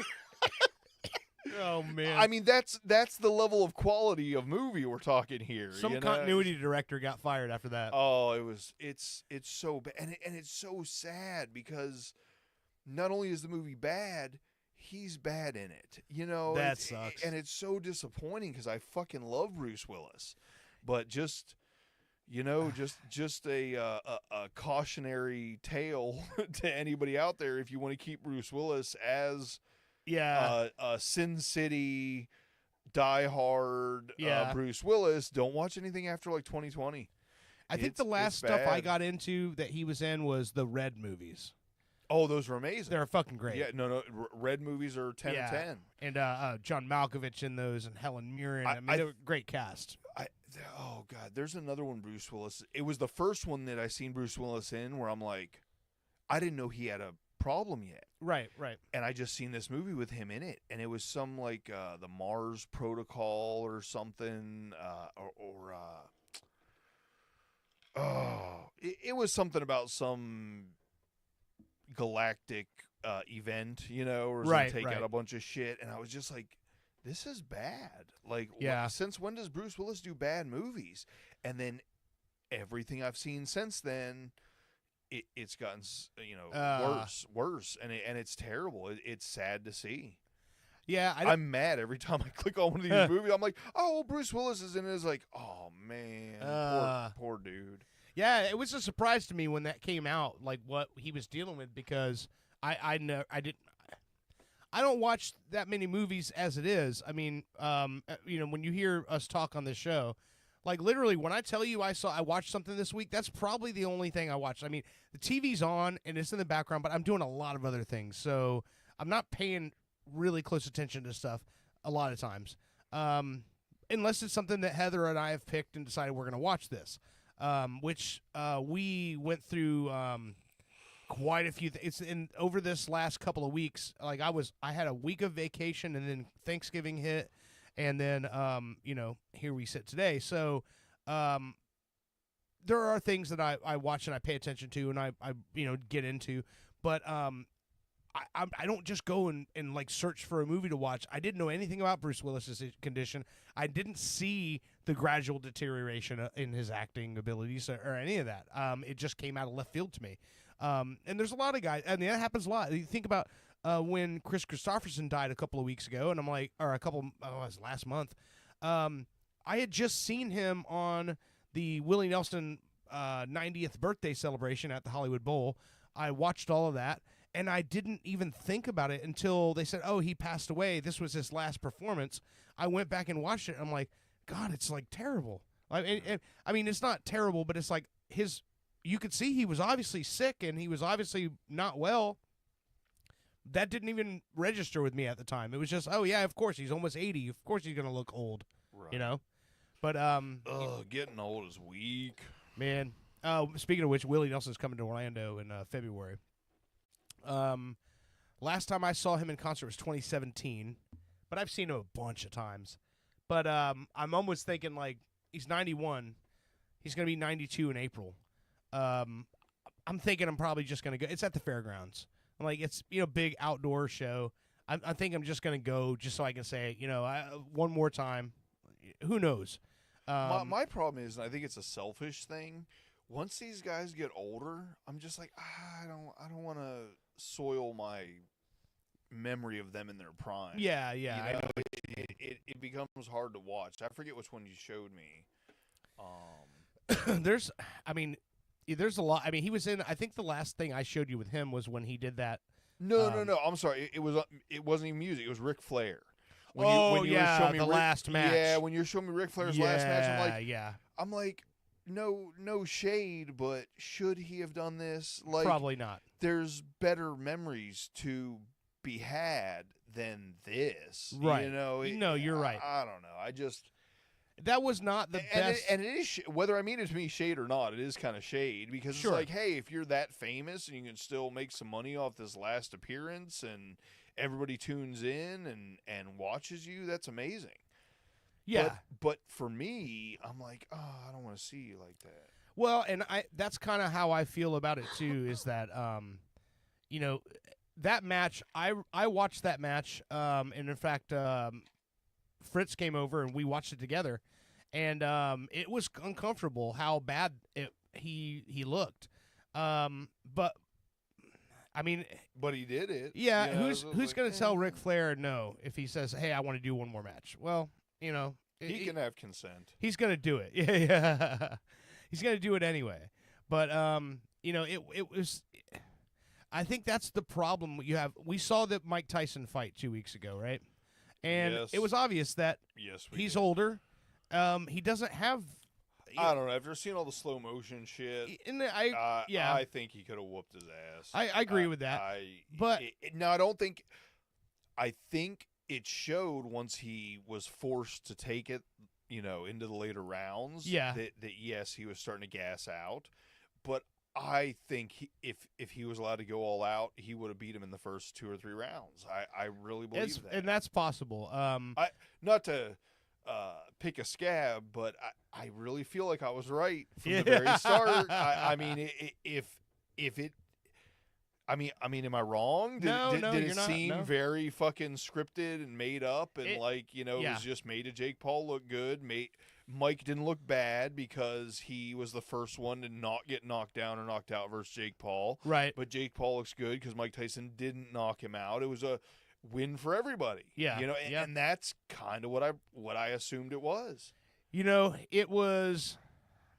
So when I watched the stuff back, and obviously when it comes to anything that is as high profile as that fight was. Well, not to mention, none of us actually knew what was going on during the actual event because Netflix fucking froze up. Yeah.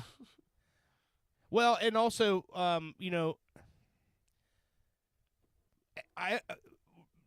don't know if you know this or not, but in January, WWE Raw is going to Netflix. Okay.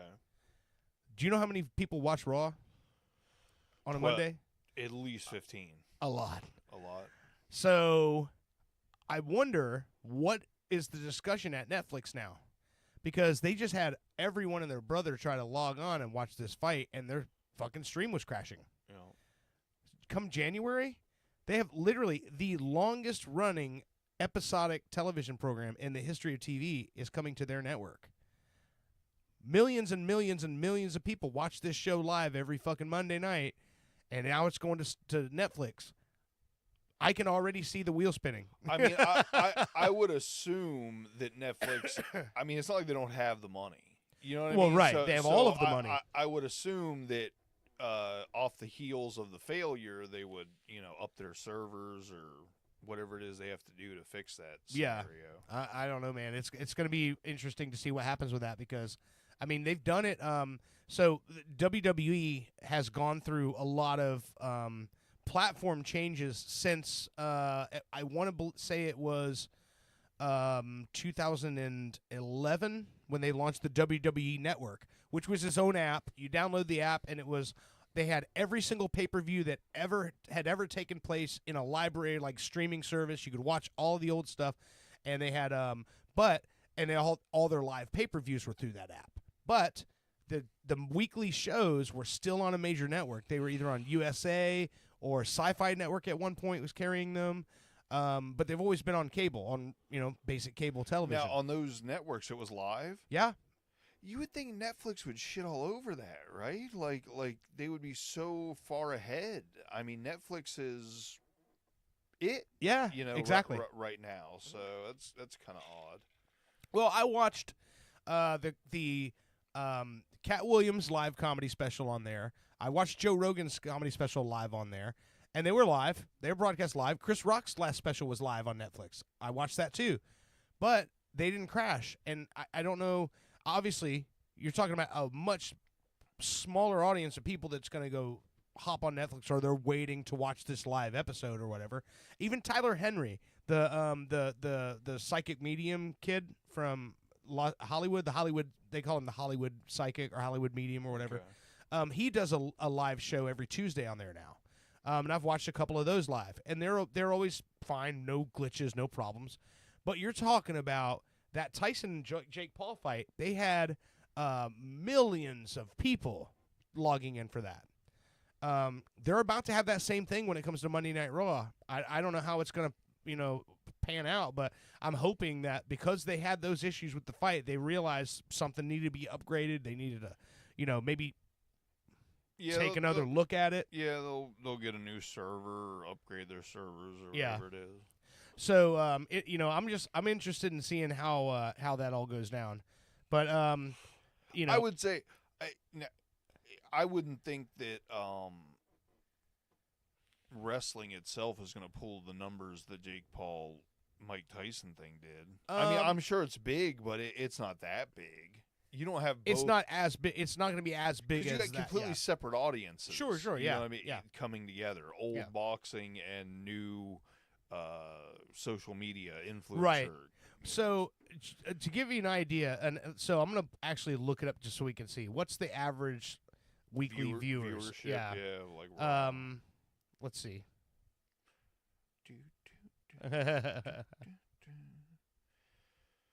I maybe went a little bit too hard on the drinks there this episode.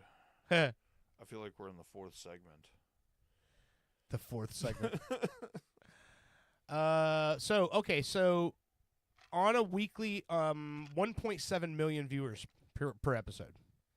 What was the For Paul, like 14 million or something? I don't know. Shit? Let's see. Yeah. That's WWE pulls 1.7 million, so yeah, I'm guessing there was at least 10 million people watching the Tyson thing. Just guessing. Let's see. Viewing. How many people watched Jake Paul, Mike Tyson? 108 million.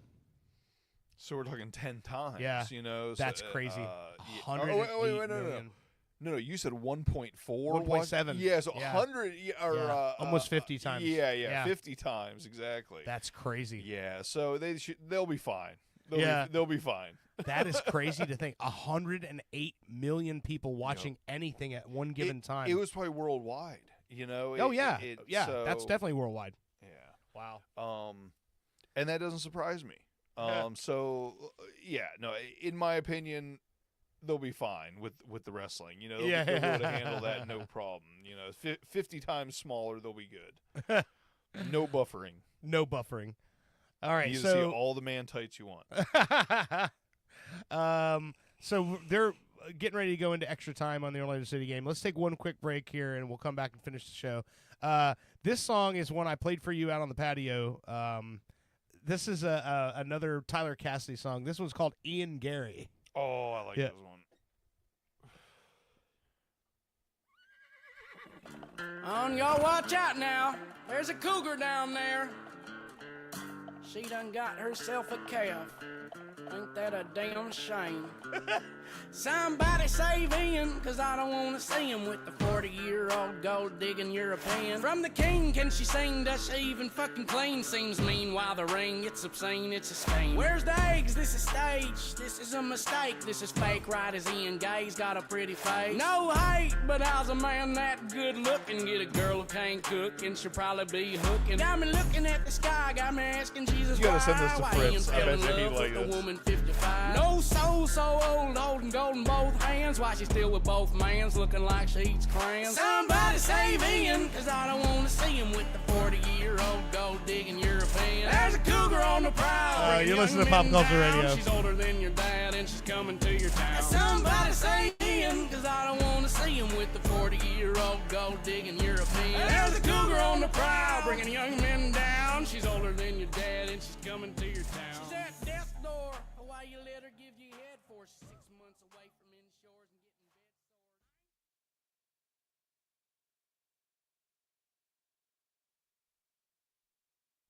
sores? The Blackwell Building, Wednesday, 9:15 a.m. Why are you standing so close to the printer? The paper's so warm when it comes out. Oh, thank God. I thought I was the only one. Oh, this place is freezing all the time. I know, right? So I'm not the only one? Ladies, if you have time to be standing around, you certainly have time to be working. Don't you have anything you could be doing right now? Yeah, like maybe have a core temperature of more than 65 degrees. It's so cold. I can't type. I don't know. It seems fine to me. I just get back to work. That's all I want. I can't. Someone needs to take charge around here. Someone needs to light a fire in this bitch. Give me the papers, Alice. Wait, what? Men are always telling women what they can and can't do with their bodies. Now they have a stranglehold on the AC. Hold on. The thermostat is right over there. Literally, I can see it from here. It's 20 feet away. I have no control over that. Oh, right. It's always somebody else, never you, Harold. Smash the windows! You guys realize this is a felony, right? My nipples could cut diamonds, Harold. Diamonds. Like, you're going to jail, or at least there's a hefty fine. Cold as hell, and I'm not gonna take it anymore.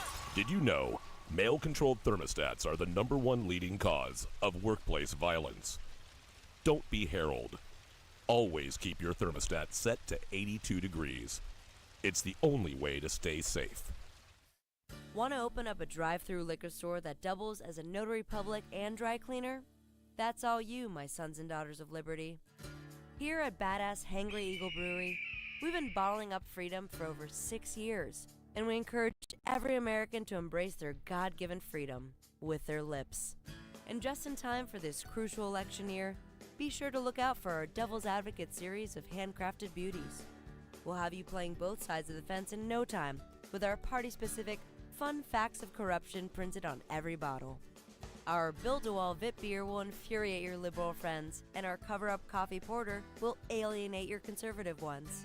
Because what's more American than becoming a multimillionaire off a drunken idea for an app that tells you what kind of pizza matches your suit?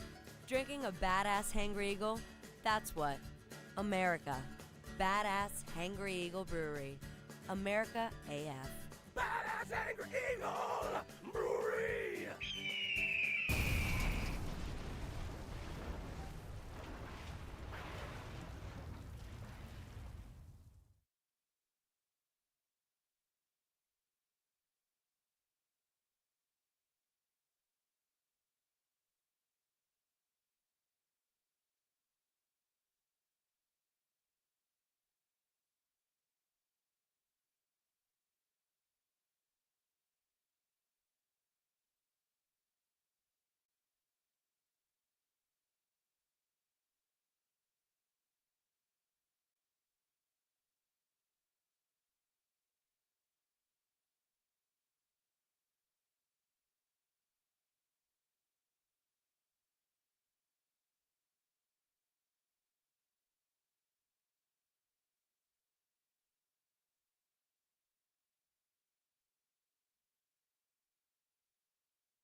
Badass Hangry Eagle Brewery. America AF. After a local Ponzi scheme pulled the wool over my eyes, attorney Crab Newberg was able to recover my life savings, $36,000. Thank you, Mr. Newberg. You're welcome, Chet. I was honored to recover over $40,000 for Chet after a local gym took him for a dumbbell, and I'd be willing to help you too. I've graduated from an accredited law school and passed an intensive examination in the state of Florida. Ponzi schemes are illegal. You don't need two other friends to tell you. Visit AskTheCrab.com. That's crab with a K, and you've got a case.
After spilling a hot beverage on my pants, Attorney Crab Newberg was able to recover $14,000 for me. Thank you, Mr. Newberg.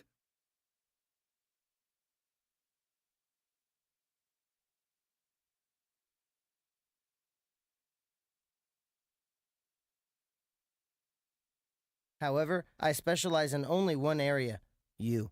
Go to AskTheCrab.com and see what Crab Newberg can do for you. With Crab Newberg, you've got a case. After my grunkle misdiagnosis, Attorney Crab Newberg was able to recover $140,000 for me. Thank you, Mr. Newberg. You're welcome, Valentino. I was honored to recover $140,000 for Valentino, and I'd be willing to help you too.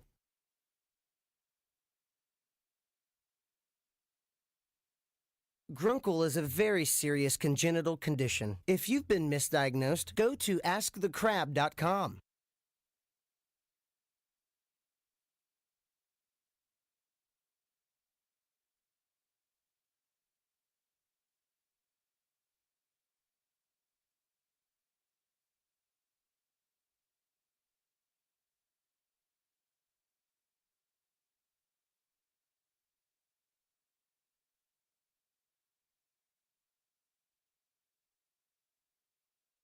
After being laid off, Attorney Crab Newberg was able to recover $2.1 million for me. Thank you, Mr. Newberg. You're welcome, Joe. I was honored to recover $2.1 million for Joe after he was fired from his job, and I'd be willing to help you too. I've graduated from an accredited law school and passed an intensive examination in the state of Florida. No one has the right to treat you like dirt, but if they do, I will make them pay. Simply go to AskTheCrab.com and see what Crab Newberg can do for you.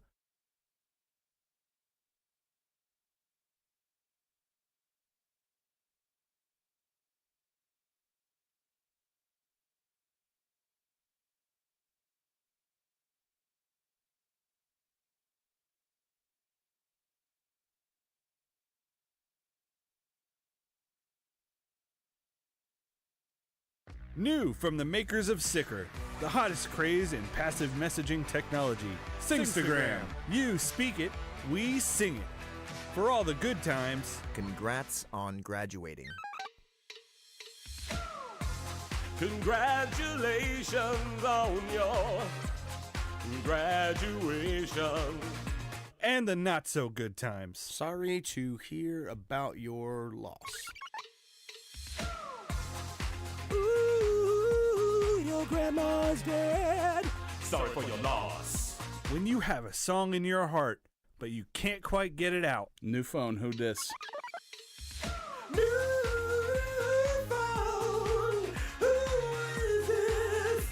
I lost my phone. Or total avoidance. Can you just let him know I'm not into him? Stay away from her. She doesn't want to talk to you anymore. Singstagram. Every message can be a song. From the makers of Sicker. Hurricane, but her won't on my watch. I'm pilot Anthony Migliardio, founder of the...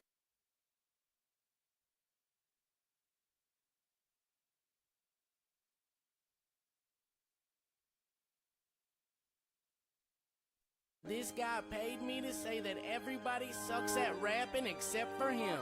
I'm allowed to say this because I have to. I don't have any other choice. If I don't do this, I won't be able to pay my mortgage and I will have nowhere to live. Let's get to it. Fuck everybody. Jelly Roll, dog shit. Eminem, dog shit. Dr. Dre, dog shit. DZ, good. Charlemagne, dog shit. Gucci Mane, dog shit. Jay-Z, dog shit. Don't come to my hood.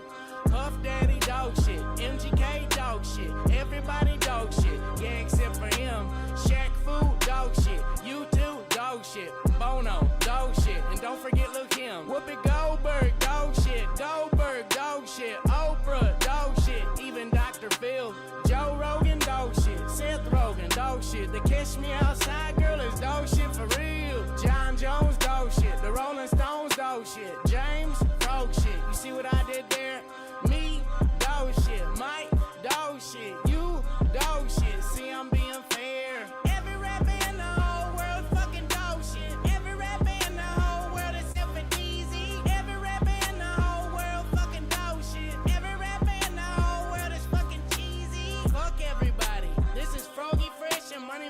signing off. Peace. Welcome back to Pop Culture Radio.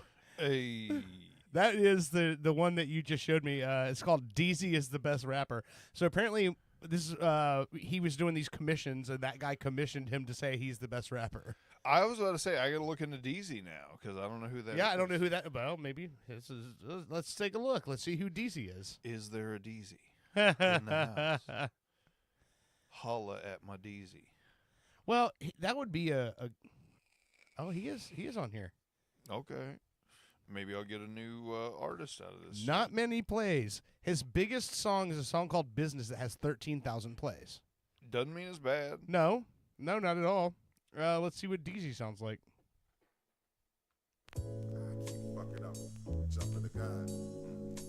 Static selector. Potential.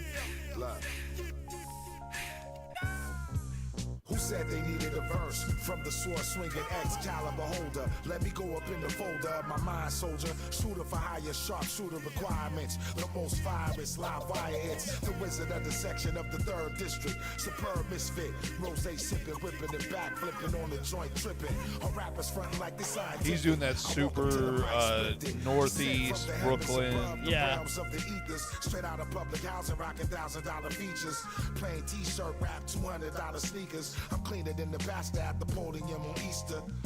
It's decent. It's just nothing new. Yeah. Well, here's what's funny. He has 13,000 plays on this song, right? Right. All his other songs, well, he's got one called Trick or Treat. This one here has 12,000 plays.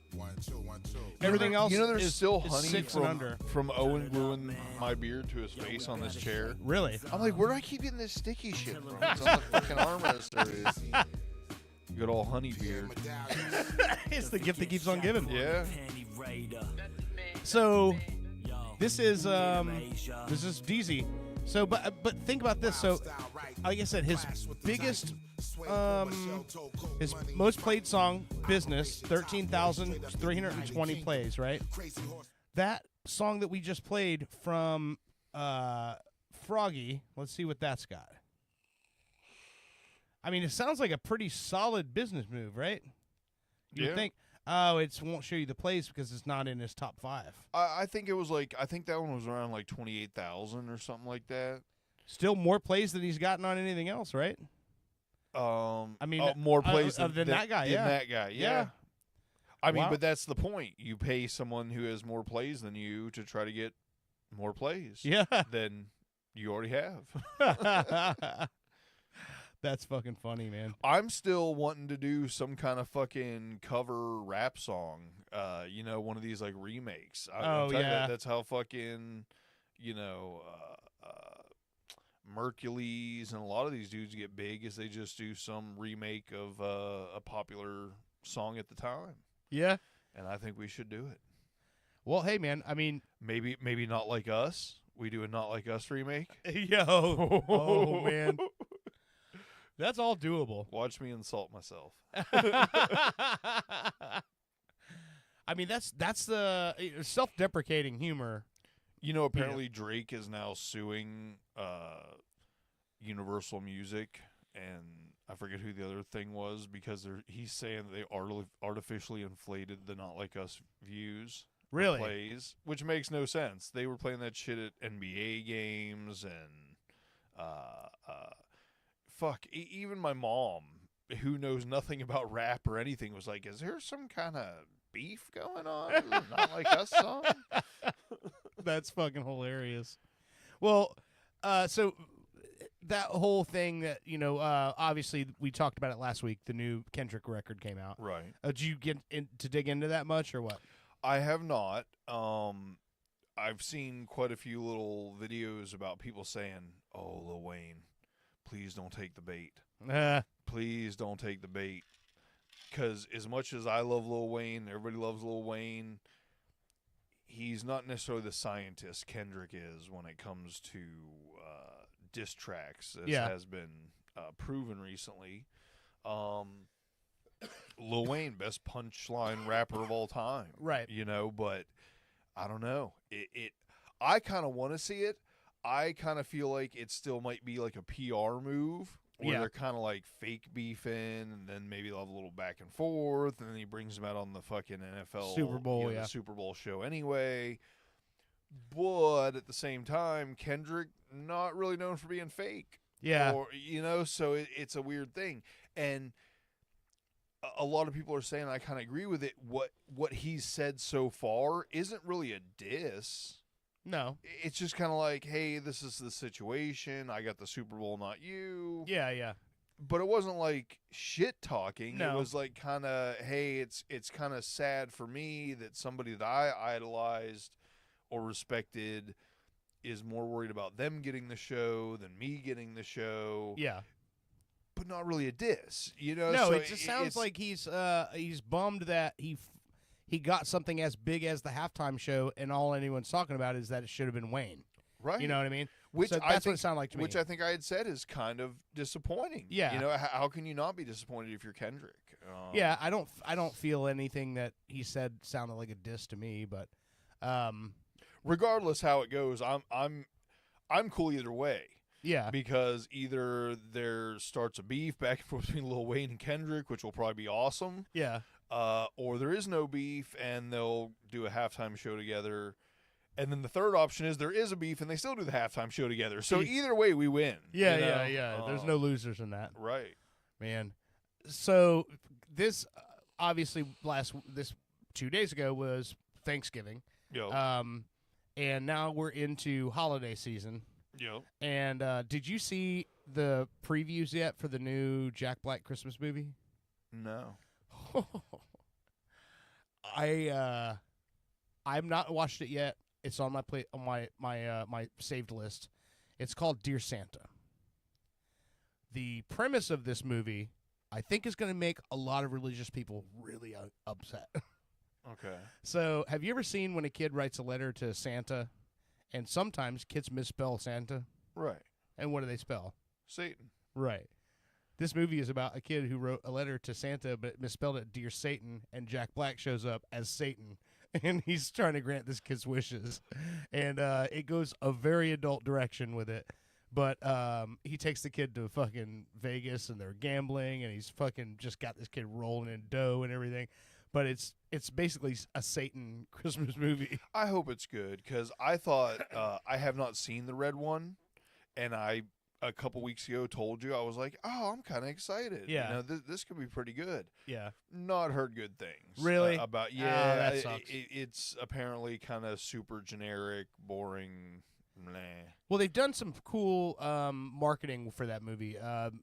J.K. Simmons, who plays Santa in that movie, is the farmer's insurance guy. Right. I mean, it's kind of insulting to say the farmer's insurance guy, because he's a great actor. He's been in a lot of stuff for a long time. But they did a commercial for Farmers Insurance where they're watching the trailer, and he's talking about insuring Santa's sleigh, and he's like, is that supposed to be Santa? And he goes, good looking guy. But it's him on the screen. I mean, it might be good. I'm Yeah. just going off, a few YouTube reviews I've seen or whatever, and I, 100% have disagreed with reviews before. Yeah. So maybe it is good, but so far just, not getting a positive feedback on it. Well, I mean, I hope that they're wrong, because the movie, they're pushing the shit out of it. And, this is that time of year when we start getting, the Christmas movies start coming out.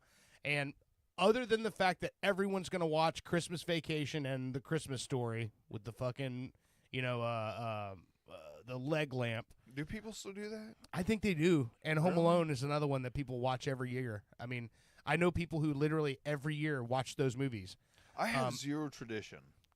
Yeah. I don't care about any of it. I'm like, I've seen it before. It's good. Man, I just, every time something Put on like Lord that of the comes up, Rings. yeah, I don't. I will say this: those movies, when I watch them, it does remind me. It makes me nostalgic for my childhood, because I did watch those movies at my house with my family, and like my brothers and everything when I was a kid. I get that, but every time something like that comes up, when it comes to tradition or any of that stuff, and more often than not, I mean, not to get political and all of that other stuff, but there's a lot of people who have these traditions and all this stuff that they just live by. And I just remember Doug Stanhope always saying, tradition is a dead man's baggage. He's like that. You're going through all of this. You're doing all this because it's tradition, because it's always been done. That's somebody else's baggage, man. Just fucking let go and do what you want to do. You know. With me, there's always just so much trauma attached to fucking holidays. I'm like, I don't want I don't want any memory of this. I want to forget everything. Yes, as soon as it's over, it's done. What did you guys do for Thanksgiving? This year's Thanksgiving was actually really nice. My sister and brother-in-law put on a meal at their house. Everything was great, and my sister, God bless her, my favorite thing is my family's broccoli casserole. Yeah. And she made me, not only with the meal did she make broccoli casserole, she made me an entire tray of broccoli casserole to bring home that's for awesome. myself. But I did bring up to you the great pie debacle. So because my sister and brother-in-law were putting on Thanksgiving, she had talked to my mom, and my mom wanted to do something, and so my sister was like, oh, well, you can bring a dessert, bring a pie or something. Yeah. Which means I need to bring a pie or something. Yeah. So, we had talked about it or whatever, and my mom was like, oh, you know what? I really want to perk. No. I'm sorry. Hold on. I'm skipping forward. My mom and my sister have been talking. I had no idea. Yeah. The only thing I get told is when and where to go. Yeah. And I'm fine with that. If my job is to show up somewhere and eat free food that's good, I'm fine with that. Yeah, I don't need any more further right? details. Yeah. But apparently my sister and my mom have been having this discussion about what dessert to get and everything. And my mom had fallen asleep and not replied to my sister about what pie to get. So then my sister messages me. This is the day before Thanksgiving, and so she's like, oh, well, I'm just going to get a cherry pie, and then you guys, that way you know what I'm getting, and you can get something different. Yeah. Okay, cool. Sounds good. So somehow that got turned into me and my sister were cutting my mom out of the decisions of what pie we were getting.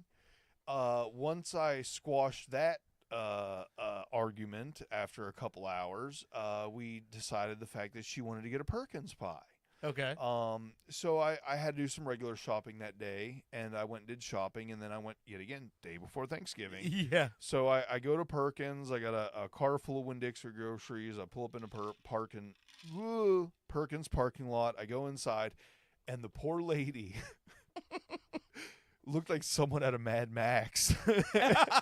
I was like, are you here for pie pickup? And I said, no, ma'am, I'm here to order a pie. And she's like, you fool!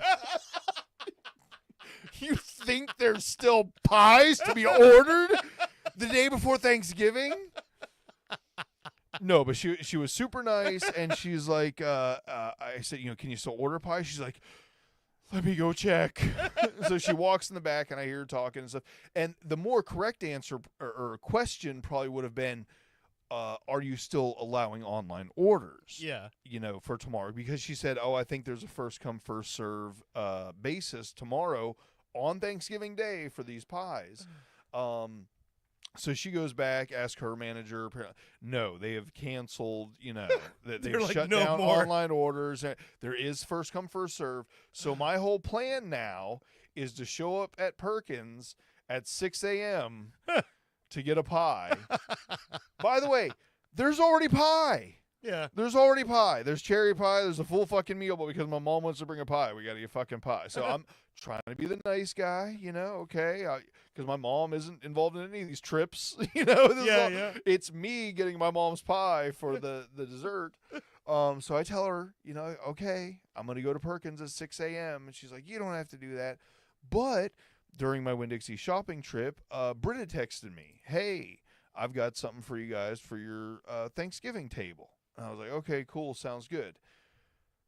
God bless that woman.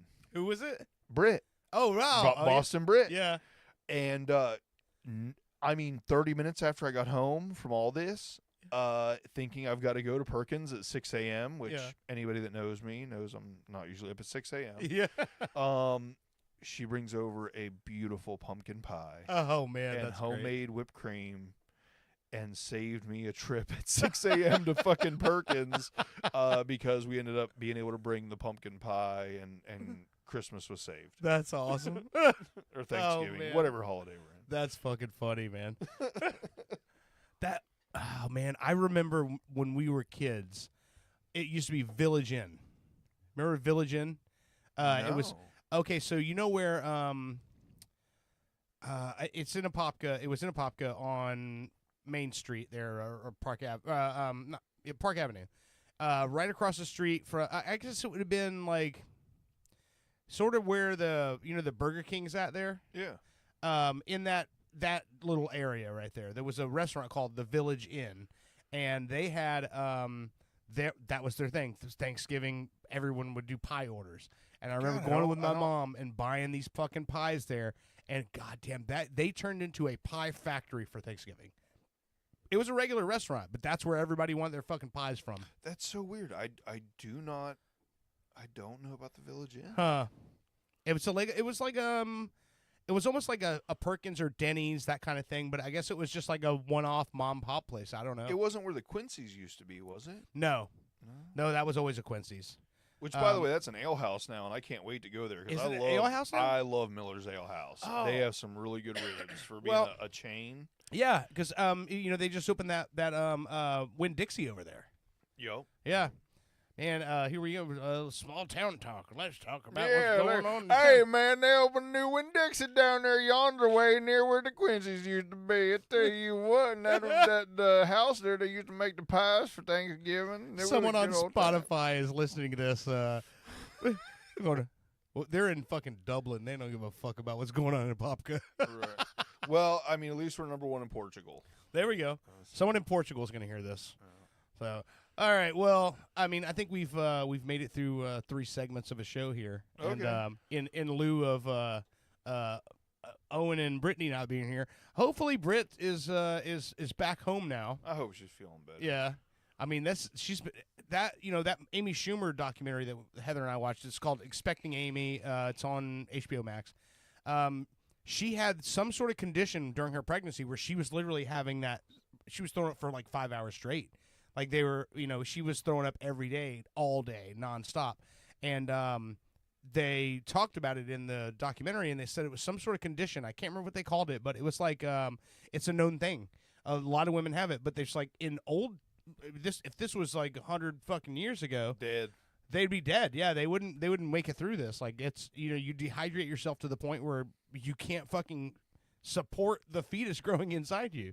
So I mean, I've had alcohol poisoning. It's basically the same thing. Yeah.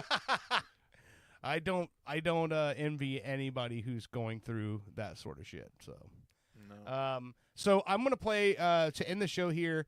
We talked about it. Does What? Froggy Fresh have a song called "Get That Baby Out of You"? I don't think so. No. Get on that, Froggy.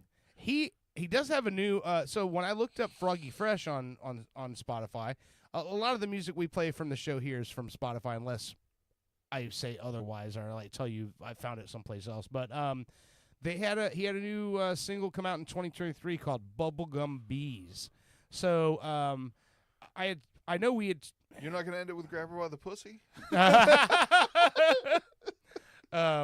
No, but I remember him posting online that he was going away from the Froggy Fresh stuff and he was doing stuff under his own name now. But it looks like he's going back and forth. He's still doing it. Like that one we watched for we played DZ where he talked about DZ. That's him and Moneymaker Mike, who's his original hype man from all the way back to was it the album Moneymaker Reloaded 2012? Yeah. So I picked my favorite Froggy Fresh song to play to close the show, and this is one I showed it to you out there. It's called Dunked On. The music video, do yourself a favor, go on YouTube, look up Froggy Fresh Dunked On. It's a great video. It's white suburban kids playing on a 4-foot hoop. Playing on a 4-foot basketball hoop, yeah. So this is Froggy Fresh Dunked On.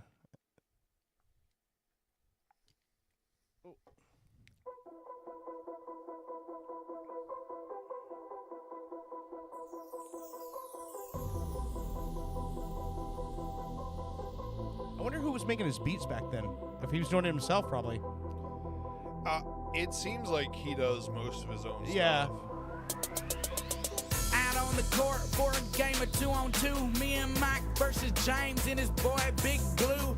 We headed off to Kevin's house right after school, cause he got that new Lifetime basketball hoop. We came ready to play. We came ready to win and bring the trophy home that day. Big Blue said, you ain't bringing home that W. How you gonna score when I'm standing here in front of you? I grabbed the ball and I passed it into Mike. Mike caught the pass, fake left and went right. He drove through the lane and he threw it off the glass. I couldn't believe my eyes, he was running so fast. Caught the pass in mid-air, then he threw that boy down. Nobody could believe it, James fell over on the ground. He started crying, put his hands on his head. Then Big Blue looked at me and Mike and he said, why James crying? Cause he just got dunked on. I ain't even lying, yo, he just got dunked on. Yep, he was standing in the way, so I jumped up in the air and I dunked it on his face. Why James crying? Cause he just got dunked on. I ain't even lying, yo, he just got dunked on. You're listening to Pop Culture Radio. We'll see you again next week. So I jumped up in the air and I dunked it on his face. James is mad, I could see it in his eyes. James never gets dunked on and James don't ever cry. He stood up, beat his fist on Pop his Culture chest. Radio has been a Looked weird at me Florida and Mike and production. ran his Like and thumb subscribe across on your his favorite neck. platform. He grabbed the ball, squared up to the hoop, took a hard right step, and then he slipped and dog.